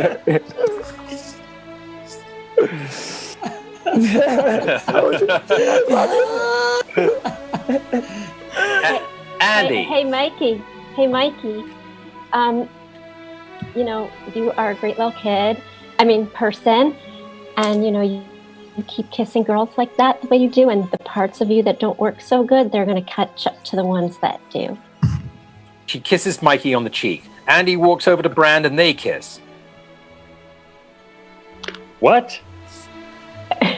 Her mother worries. Mikey goes to take a puff on his aspirator, but sees Brand and Andy kissing. Who needs it? He tosses the aspirator over his shoulder. The sheriff spots Fratellis coming up the beach. It's the Fratellis! All the cops run over to where Here they we are. Officers. No, we're the We need your help. We need your help. All right. We need your help here. You're all under arrest. Let's go. Hey, don't shoot him!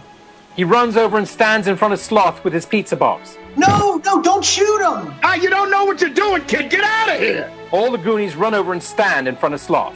These are the bad guys. Those are the bad guys. Yeah, those are the bad guys.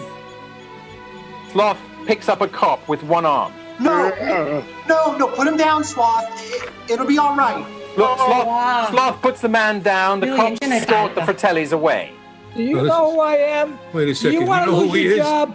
Chunk who he turns is? to Sloth. Got the wrong guys. Sloth, you're gonna live with me now. Oh. Yeah, I'm gonna take care of you. Because They hug. I love you. They hug. I love you, Chunk. I love you, Sloth. Mr. Perkins and Troy arrive. All right, Walsh. Today's the day, so let's get this over with. Irving. I'm sorry, Irene. Come on, Walsh. We don't have all day. We've got like 50 more houses to tear down. After yours. Brand lunges for Troy, but they manage to hold him back. Troy, meanwhile, cowers behind his father.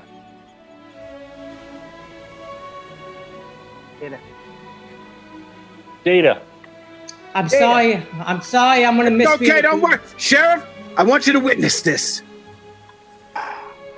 Dad, I'm sorry. We had our hands on the future, but we blew it to save our own lives. Sorry. That's all right. You and Brand are home safe with your mom and me. That makes us the richest people in Astoria. Walsh, you're looking at the richest people. You're looking at the richest people in Astoria. Now sign it! I'm sure going to miss being a Goonie. As Mr. Walsh is about to sign the papers, Rosalita pulls Mickey's marble bag out of his jacket. She looks inside and gasps.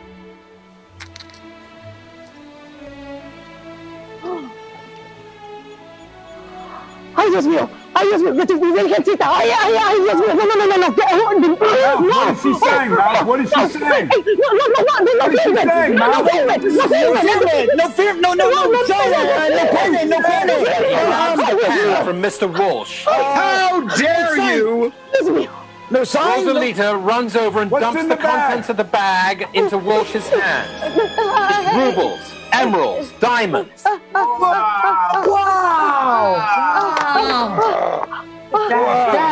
Dad, it's my marble bag. The Fratellis forgot to check it. See, I emptied my marbles out and I put the jewels in. We don't have to leave the Goondocks. Mr. Walsh tears up the papers. No film, no sign! There'll be no more signing today or ever again! Everyone cheers. Some news vans show up. Are those jewels real? How did you find them? What happened out there? Were your lives in danger? The octopus was very scary. The octopus? Yeah, it was very dangerous. Well, the scariest thing was walking the plank. Walking the plank? Yeah. And then we found the pirate ship. Yeah. See, and then we had pirate treasure on it, and we're getting chased by the Fratellis. All right, fellas, that's enough. You telling more stories, Lawrence? No. This time it's for real. Holy Mary, Mother of God. They all turn and Would you see the look at that? Inferno sailing in the open waters. Oh my God. Ladies and gentlemen, we're at the Cauldron Point. Appears to be a pirate ship. Goonies and Sloth all go over to sit on a nearby rock and watch the Inferno sail away.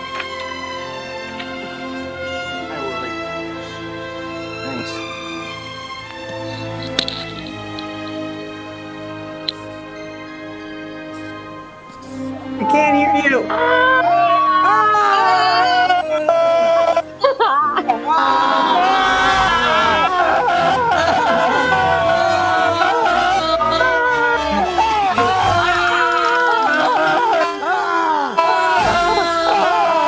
The Inferno sails off into the sunset.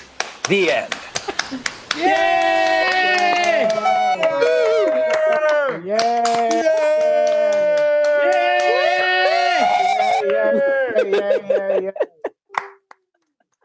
Oh my goodness. Oh my God. One more time. Let's do it for real. Now do we have to talk to people now? Oh my God. All right. Who had fun tonight? Everybody. Hey, Zach. This was a dream come true. Goof up. Some Zach, how did you get all these years? Kristen Bell for the win, you guys. Kristen Bell's coming in there. Thank you so Great much. job, Kristen. Josh Gad, thank you so much. Gosh, Sloth. Carrie, thank you so much. Carrie Sloth. always. Carrie always. Everybody. Everybody who joined us. Carrie, and everybody. Josh, Zach, great job. made me cry, baby. Thank you. Oh my God. You made me cry. Very amazing. Killed it. All right, we are still live, so I gotta take over here for a second. As much as everybody's having the time of their life. Okay, so everybody go on mute. You now know where your mute buttons are based on everything we just did. All right, I had more fun tonight than I ever could have dreamed. It turns out that playing Sloth will make you get laryngitis. Before we get started with our Q&A, let me catch up everyone on how much we have raised. Does someone want to put in the chat what the latest number is? Anybody? Does anybody want to tell me what the latest number is? Drum roll. $112,261. That is incredible. Unbelievable. Our goal was $100,000 and it's still going. Keep the money pouring in. We still have a little time left. All right. So tonight we've raised over $112,000. Still more time to help No Kid Hungry do the amazing work they do and help feed children across the country. Some of the amazing people who donated tonight, we have Barbara Schuler, who donated $1,000. Somebody named Austin, who donated $1,000. We have Paris, who donated $1,000. Kristen, who donated $1,000. Thank you guys all for those incredible donations. And even if it's just $5, $10, whatever you can do, this money is going to such an incredible cause. So let's keep it going. Josh, and of course, Tillamook, $25,000. Whoa! Yeah! Hey, Josh, I will Unbelievable. donate my wig for $500. That seems a little low, but thank you so much. I just have to introduce some of our guest stars tonight. Gene Smart, Kristen Bell, Zach Braff, Donald Faison. We have Christella. Everybody who joined us tonight. It's Faison, but I'm not mad at you. I'm not mad at you. Faison. Yeah. It's my voice. It's my voice. I would have done Great it. carry-away. And of course, Carrie. our The great brilliant carry-aways, Carrie yes. Elways. Unbelievable. All right, we got some questions for you guys. We're still going to keep raising money through the Q&A and beyond. Because Hey, Josh, we should try to get it up to 150 before we're done. Let's see if we can make that goal, everybody. Absolutely. Corey, you want to start the donations going? Put a little Yeah, I sure will. As a matter of fact, I will be the first to donate an autograph script and possibly my raincoat, since all of us didn't wear our raincoats, but that's why I was missing for part of it, because I was trying to get that damn raincoat. Sorry about that. But here we go. I'm going to sign this raincoat right here. That was the raincoat that was not really worn in the movie, but we were supposed to all have worn during the raincoat part. But I guess I was the only one, so I'm going to sign mine and give it away. Who wants to buy it? Let's raise some money. Corey, people on the chat right now can't actually respond in real time, but I'm sure that they will tell us and purchase it soon. We have a bunch of questions from the guests who have been watching tonight. So I'm going to start with Kevin and Kate's question. What was the most corruptible, not in front of the kids thing any of the Fratellis said behind the scenes? Who wants to take that? Josh, you want to take that? Everything. I mean, everything was totally inappropriate. What was there anything specific? I can't remember. I just remember I was afraid of Dobby. I'm not now, but I was very afraid of Dobby. What did I do? I was so lovable. You were so lovable. I just said a few Italian words now. You never stared at anybody. Yeah, lovable in your own mind. Margot from San Francisco asks, do any of you still keep in touch? Like off Zooms with me? We all live together. Okay, so still you guys are in like a communal Big Brother home. That's great. We actually all got together Thursday. Right. Yeah, we got together. It was a great little, very, very organic type home meal thing. We all cooked for each other. It was beautiful. What pandemic? What are you talking about? No, it was VR. Corey Key and I see each other the most, I think, and then we all know how to get a hold of each other if we need to, if we have some pressing need. Yeah. But you know what's really beautiful? I'll be the one to say it. You know what? Ever since Josh got us together for that Zoom reunion, this is very true.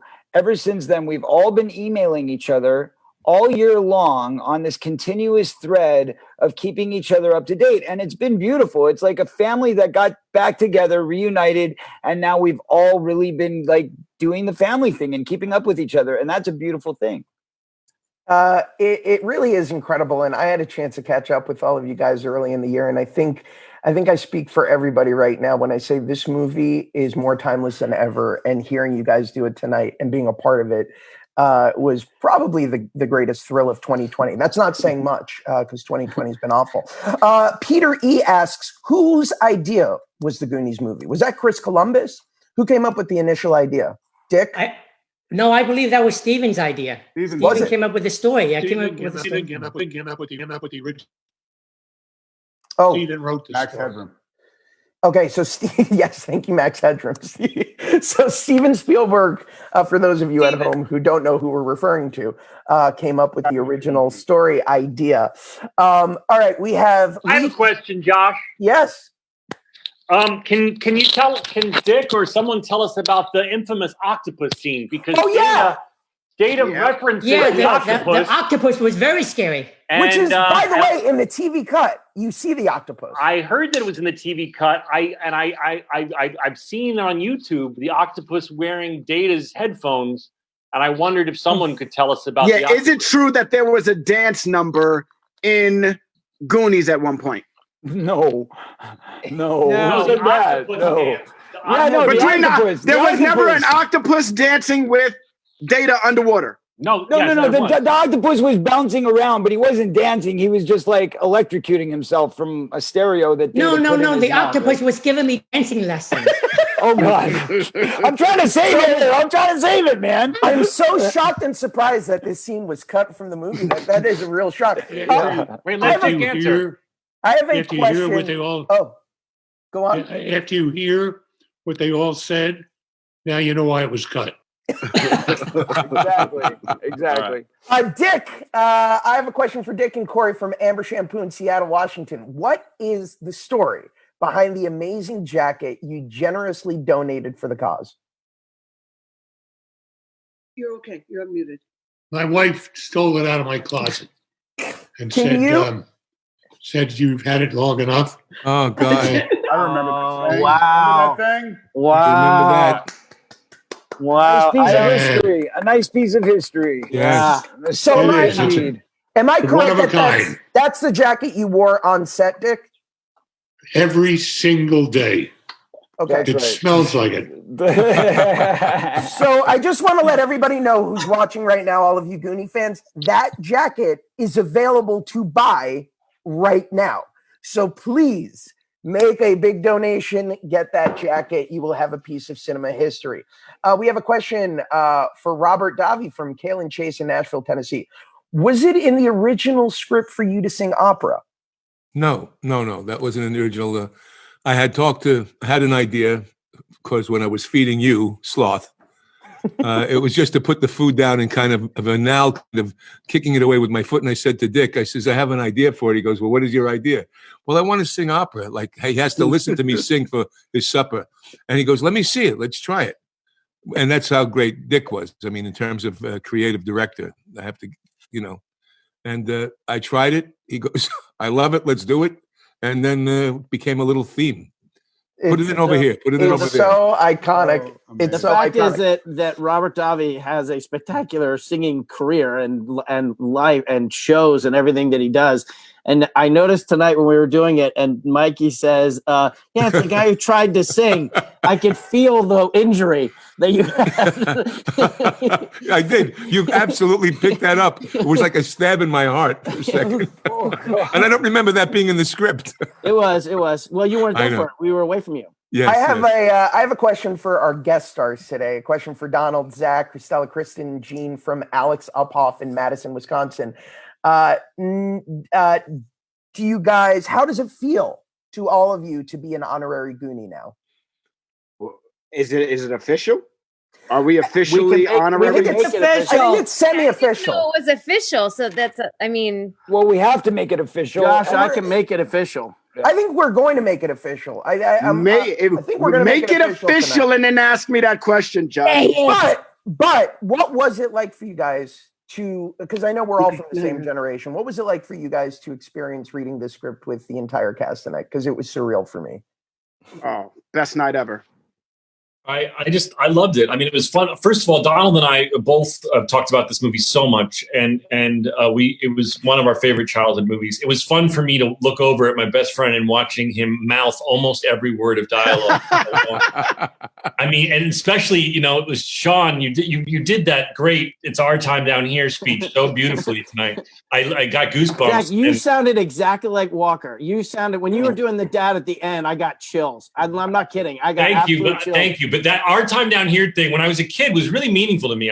Not to be sentimental, but I'm a sentimental guy. And so I was watching you, and I had goosebumps. And then I looked over at Donald, and he was like, Dude, my first time. Okay, so I met Josh once in my life, right? And I think I introduced him to present an award. And I remember we were backstage. And this is like after Old Country. This is like after all of the dope stuff that he's done. And I remember walking up to him and being like, look, I'm supposed to introduce you, but I just want to mention Goonies. Are you all right with it? And he grabbed me by the face and he said, yeah, kid, go ahead. I went out on stage and I was like, our next presenter is Josh Brolin. And I just got to say, Forget everything else. Goonies my shit. I love you, man. You have to understand that was every moment for all of us for the last 36 years. I don't care what movie we did. They were like, hey, you did Thanos. That was amazing. Made more money than God. But you were in the Goonies, dude. That was amazing. I had someone, can you hear me? I had someone, I was doing a play, like a serious, like fucking Norwegian play, and it was very quiet, and it was the beginning of the second act, and it was really, really silent, and I was laying there waiting, with the lights were coming up, and I was supposed to be sleeping, and the lights were coming up very slowly, and all anybody heard was, Goonies! I remember when you told me that story. You told me that story like 15 years ago. You told me. And then we had to keep doing the play. I was like, inside my brain, this was my face. Oy, I got to tell you a story that there was an Italian, the biggest rap star. I've said this before, but the audience didn't know this, I don't think, out there. Also, Brett wants to remind everybody that since we hit our goal, at the end of this, everyone out there in TV land and Life land, Zoom land, can take the Goonie oath. I think that's what he just sent a message. But his name is J-Ax, and he's one of the greatest Italian big star. So I met him in New York. He showed me his tattoo of all you Goonies on his arms. And now he's putting all on his legs. And he said, and I showed this clip to Dick, and he said to me, he says, Robert, you don't understand. He says, Goonies, for Italians, we are the Goonie of Europe. And Goonies is more important to me than War and Peace. More important to me than War and Peace. He said this, and Dick heard it from the guy's mouth. Similarly, he had to drop his pants. I've seen so many people with tattoos of the Goonies of Chunk, of the Truffle Shuffle, of the of Sloth, of the pirate ship, of everything, and you get to a point where you're like, you really become a connoisseur of the actual tattoo, artistry that people are doing, like the colors and the shade. You're like, wow, I've seen a lot of the ships, but I've never seen it quite that way on a back before. But you guys are all on this Italian big star's thigh and arms. Yeah, there you go. I have another question for the cast. So Joseph in Roswell, Georgia asks, if they did a Goonies sequel right now, which of you would participate?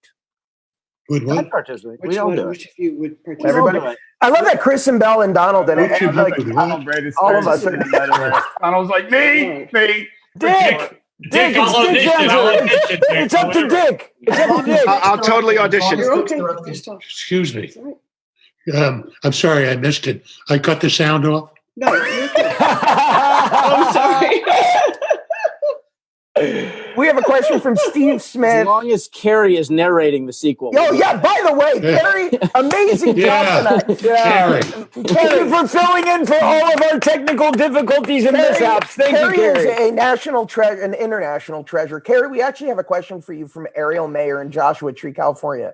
You've played such iconic roles in movie history. What's it like to now be a Goonie? I feel honored to be part of this whole thing. I mean, I've been a Goonie in my own mind since the movie came out and I saw it. And so now I guess I feel like I'm an official Goonie. Is that true? Would that be? Oh, for sure. Be official. Right. You're even wearing the Purple Rain t-shirt. You are a mouse. You're more than a Goonie. Yeah, baby. Yeah, baby. You're more than a Goonie. You're the dread pirate One-Eyed Willie. Guys, I have a question for you guys from Steve Smith in Twin Cities, Minnesota. What is your favorite memory of working on the movie? Why don't we start let's start with Carrie Green. He says the end. I have not heard from. Carrie Green, you want to start us off? I think the best part actually was when they said it's the end. Carrie, what's your favorite? Well, that movie? was cheerful. Thanks, Dick. I love you. But it wasn't the end. It seemed like the end, but then we hunted him down in Hawaii. Like, will someone let Carrie Green answer the question? For God's sakes, let the woman talk. I am having such a hard time picking one thing. I can say that I remember there was a time where Dick started to yell at me, like I was in the wrong spot, and he needed me to move to a different spot on the ship, and I was in the wrong spot, and he, led me to a spot, and all of a sudden my birthday cake was there. Oh, That's one of those things that's like very, not on the movie. But I loved when we were on the beaches. I loved when we were outside. I loved getting to know everybody. And I'm having a little, I'm completely blanking out. No worries. She's No worries. verklempt. She's verklempt. Steve. She's verklempt. Yes. Can I yes. ask a question? Yeah. I just want to say, as a kid, I would wonder if the whole cast, but really the actors who were kids, what was it like shooting on those sets, particularly that beautiful epic thing with the pirate ship and the water slide? I mean, just imagine it was the greatest dream come true. But I just was wondering what it was like for you guys to be acting on such an amazing set. Can I piggyback on that, Zach? Sure, Donald. Thank you, man. And how many times did you do the water slide? Only once. Only once. Only No, once. that's not true.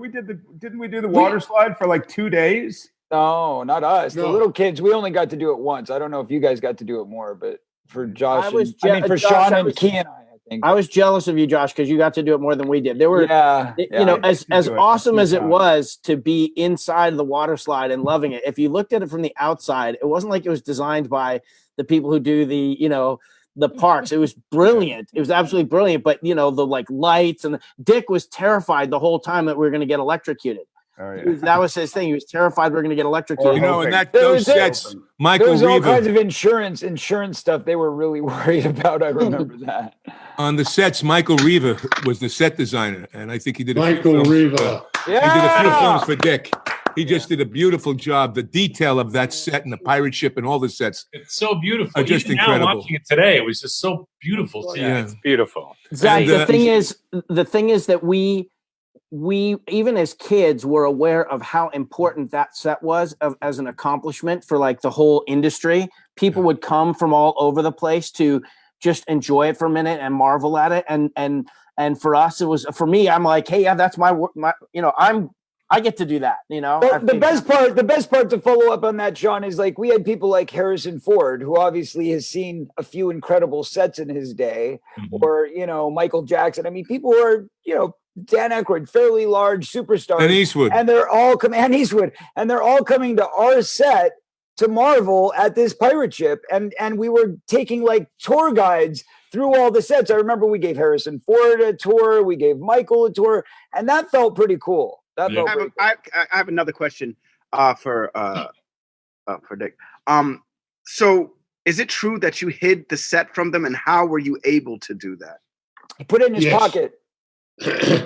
It was difficult with those little, but you got to remember when we made this, they were just a bunch of sweet little terrific kids. Thank God we didn't wait till they're this age.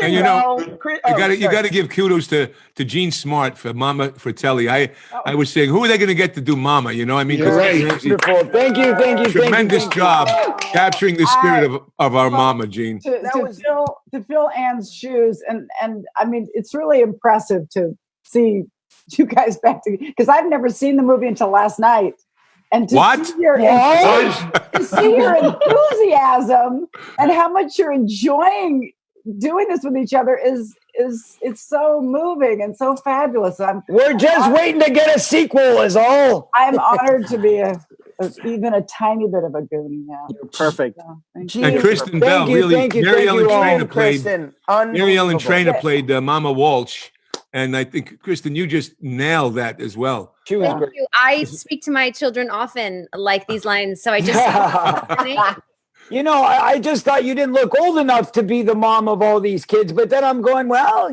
she's doing such a fabulous job. You just were great. You were incredible. You all were. Thank you all for helping.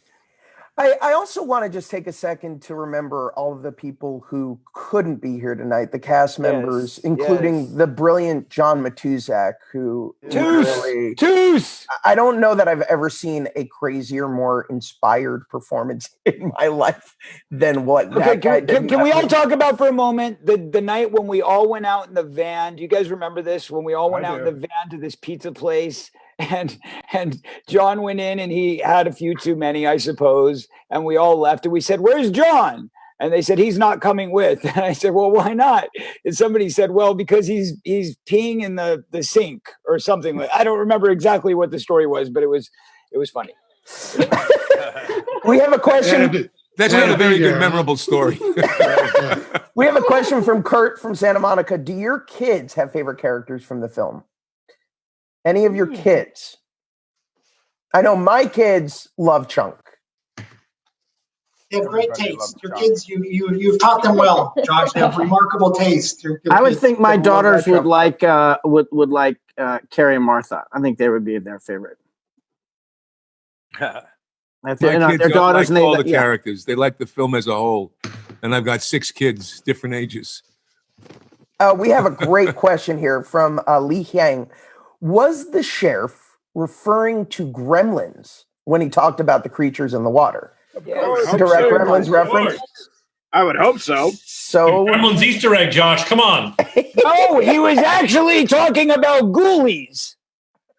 No, Yeah, Josh, he was, because of course Chris Columbus, who wrote Goonies with Steven, also had wrote Gremlins, so it's the same writer. And Corey, producer. Corey, weren't you in? Yes. Gremlins also? Both movies. I was actually the one that spilled the water on Gizmo that created the entire gremlin infestation. So there you have it. That was my character's fault. I don't know. I don't know if people realize that Sloth is wearing a Raiders shirt, and Cusack, who played him, was a Raider football player. And then when he pulls off the thing, a lot of people know this, but for those, there's many people watching who don't. When he pulls it open and it says, and it's Superman. Well, our boss, our director, directed. Good, that's Superman. right.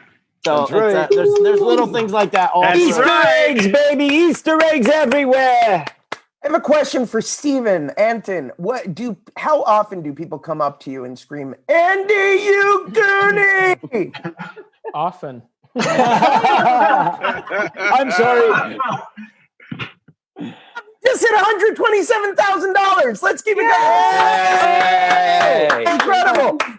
Question for Sean from Ginger Duvet in San Fran, California. There's a handful of moments that might only make sense to the cast. Could you fill us in on those moments, such as you saying Holly Mackenzie when you called Brand Josh and the octopus mention at the end? So while we were doing this, we got to that moment in the Josh. Do you even know that? Do you even know in the movie that I call you by your name as opposed to Brand when we're in the basement?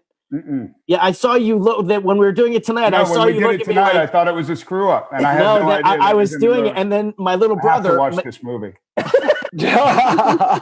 It's but that's Dick and Steven and the gang. They just left stuff in. So you know what I noticed? I noticed Dick's voice in your house the other day. I heard him yelling in your house. Yeah, and you can hear him laughing when Jeff has he's on the floor with the ice cream, and you can hear the great what do they call it? Foley of the spoon on his teeth, and then in the background you can hear Dick's incredibly distinctive laugh.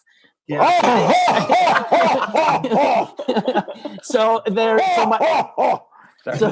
Tonight, no, it's like he like giggles under his mouth. But my little brother Mackenzie, while we were doing this tonight, texted me how much he loved that I called Josh like in the movie, and then a minute after I saw his text, I said Holy Mackenzie, because like Dick, I said to Dick, can I say my brother's name in the movie somewhere? He's like, sure, go ahead.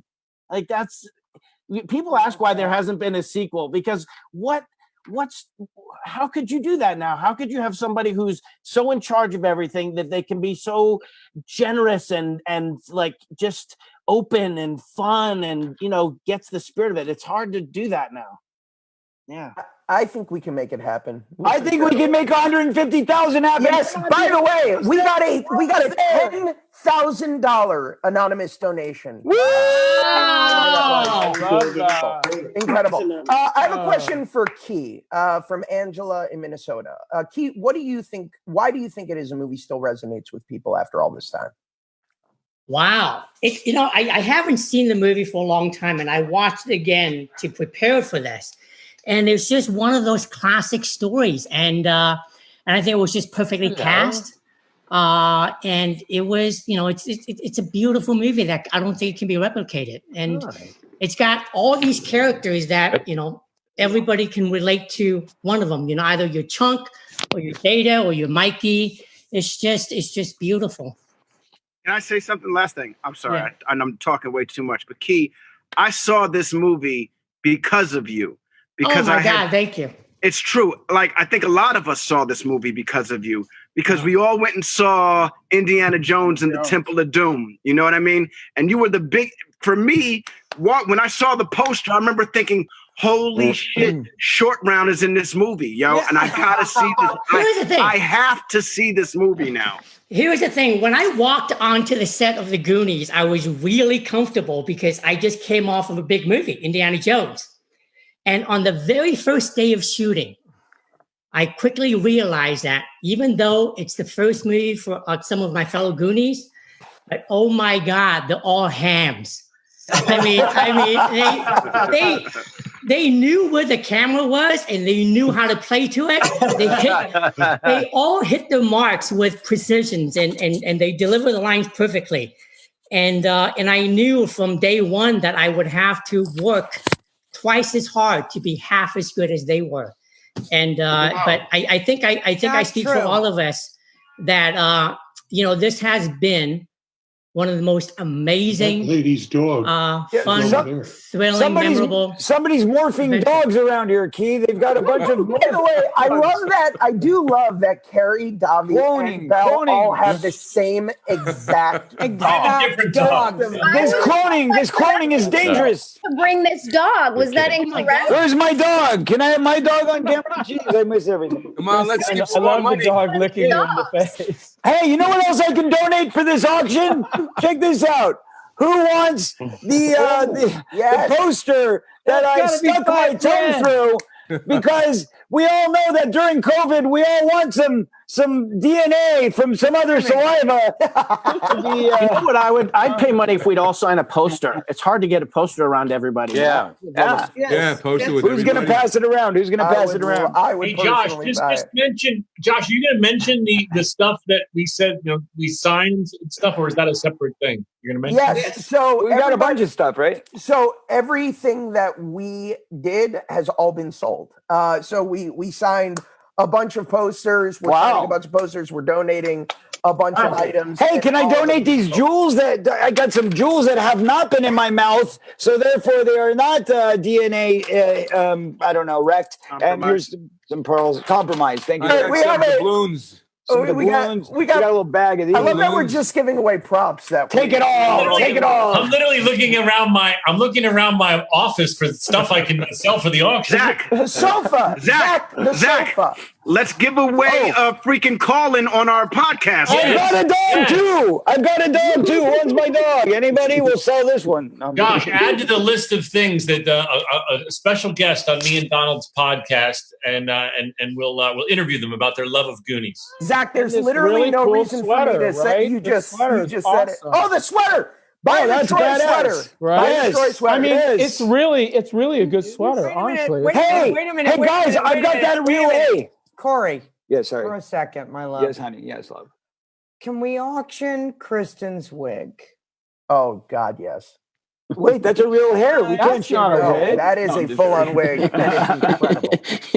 It's a wig. I would be willing to auction it. I'm using it for a movie right now. That's even better. Oh. Even better. I love you. You are so legend. I could do that. You I should would do wear that. that. Could you would do it for I later would when do it's it. Let done? me I would do it. Let me just also say it's a full lace front, guys. This is Oh, no, it looks really good. It looks really good. Robert Kretschmer, who's one of the best wig makers in Los Angeles. I'm wearing it in a movie right now, but when it's done. Please forgive me for just launching that straight out of my mouth. That was It's too late. It's too late. It came out of your mouth. I didn't I'll buy ask the wig. I'll buy the wig. I could use it for my Lost Boys sequels. You know, very expensive I wig, should have by the asked. way. That was it's very rude of me. Let's not hold the woman to this. By the way, I remember the $25,000. cost of those wigs. 25,000. All right, we have a question from Benjamin Tolan in Orlando, Florida. God, I'm so Oh, I wanted to thank Raquel for all the props. Oh, yes, Raquel. Thank you, Rocky, Brilliant. for all the props you made. Great job. They all look just like the real thing. Yes, and Raquel, Great Raquel, job I to the, said that. I to said the I was charity, the trying to guys, the delay. production team that put this all together. The production team, to Brett wants the hat. and Sarah and Elisa, all the behind the scenes. There's a ton of people behind the scenes. I can't fit them both.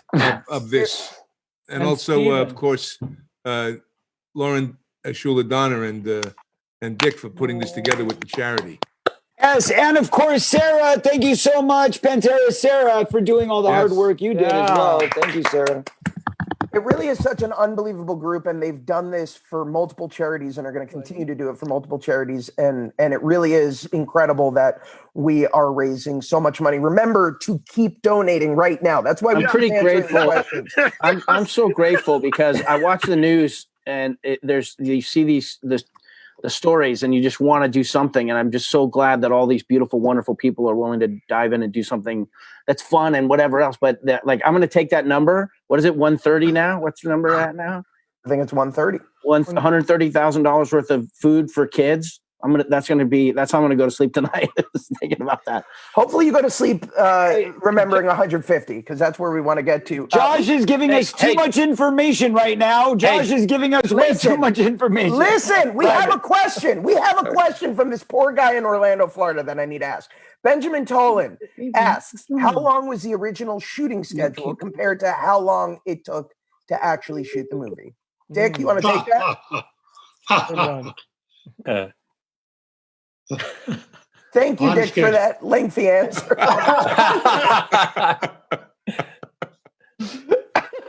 All right. I think we are almost down to the last question here, so I'm going to ask a good one. Here's a good one. To all of you guys, what was your favorite stunt to do in the Goonies film? Film. I love that. Well, there's one that didn't end up in the movie. Didn't you flip a car over onto the boat at the docks, Dick? There was like some great. Are you thinking of Lethal Weapon? No. That was part of the gorilla chase. Part of the gorilla chase that everybody forgot about. Gorilla chase. Onto the docks? I He was the gorilla thing. Yeah, the That gorilla was the thing. gorilla scene. Talk about it, Dick. Talk about it. Everybody wants to know. Well, the gorillas are living with the octopus. But it was an amazing stunt. It was an amazing stunt. They put this cop car onto a boat in the harbor, and it was like It flipped. It went off the bridge, and then it flipped upside down while it was in the air, and it landed upside down on its head. Isn't that right, Sean? Yeah, that's what I remember. That's what I remember. Jeff? All I want is a sequel that features this octopus and gorilla. Stop saying sequel. All right, we are at the end of the road. We have one thing left to do, which is to honor all of you for your incredible donations tonight. As we said, we are going to officially do the Goonies Oath. Now, this is not for me to do. I am going to hand the reins over to Sean Astin, the leader of the Goonie Gang, and I'm going to invite all of the OG Goonies and our new friends to now lead us in the Goonies Oath as everyone at home joins in. Of course. So Carrie Airways was correct that anybody who has seen the movie from the mid 80s till now, who felt like they were a Goonie in their heart, is already an official Goonie. But this is to make it double extra special official. Gene and Kristen and Zach and Donald, and I don't know who am I missing. That's and Carrie always, yeah. So so this is, you are, I can see you. So you're going to represent all the people that are watching that we can't see. So it's kind of a long oath, so you're going to have to be patient. Raise your right hand and repeat after me. And don't be goofy. When I say your name, say your own name. So Okay. wait, Sean, I just want to make it clear. Yeah.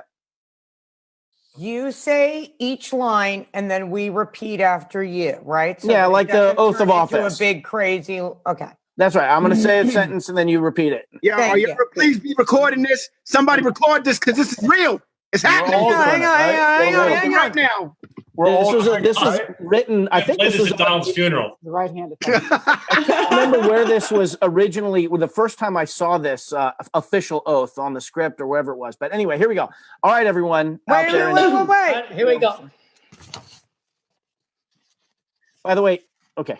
There's a lot of Goonies who are, I guess, getting remarried right now or whatever it's called, reaffirmation. Okay, here we go. Remarried? Not remarried, but what's it called when you get married? You know, you restate your oath. Okay. Right. Okay. Here we go. I Renew our state your name. Robert Will never betray my Goondock friends. Will never betray my Goondock friends. Will stick together until the whole world ends. We'll stick together until the whole world ends. Through heaven and hell and nuclear war.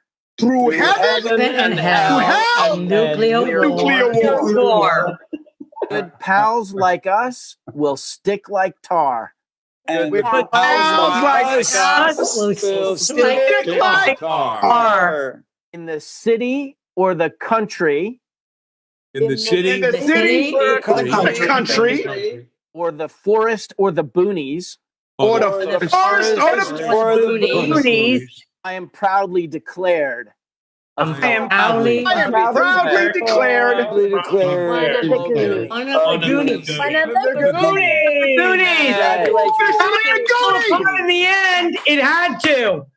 One of the Goonies. What did I just see? There was a great donation right at the end. Did that just happen? Yes. So we are now at $129,000. 400. Wow! I am so once again honored to be in the company of the cast of one of the greatest movies of all time. I'm so grateful to all of our new friends who joined us tonight. Thank you guys again. We hope you had the time of your life. I know that these are very difficult times and a little bit of joy goes a long way. Tonight could not have been more joyful for all of us. Love you guys. Remember, you can keep donating to No Kid Hungry. Thank you all. Love you, Josh. Love you guys too. God bless everyone. I love you, Lauren. I love God bless you. you all. Love you Thank all. you, Dick and Lauren. Thank you, Dick and Lauren. Thank you, everyone. Guys, Love you Thank you. That was guys. awesome. Woohoo! Love you all. Love you guys. Thank you, Kristen. Thank you. Thank you.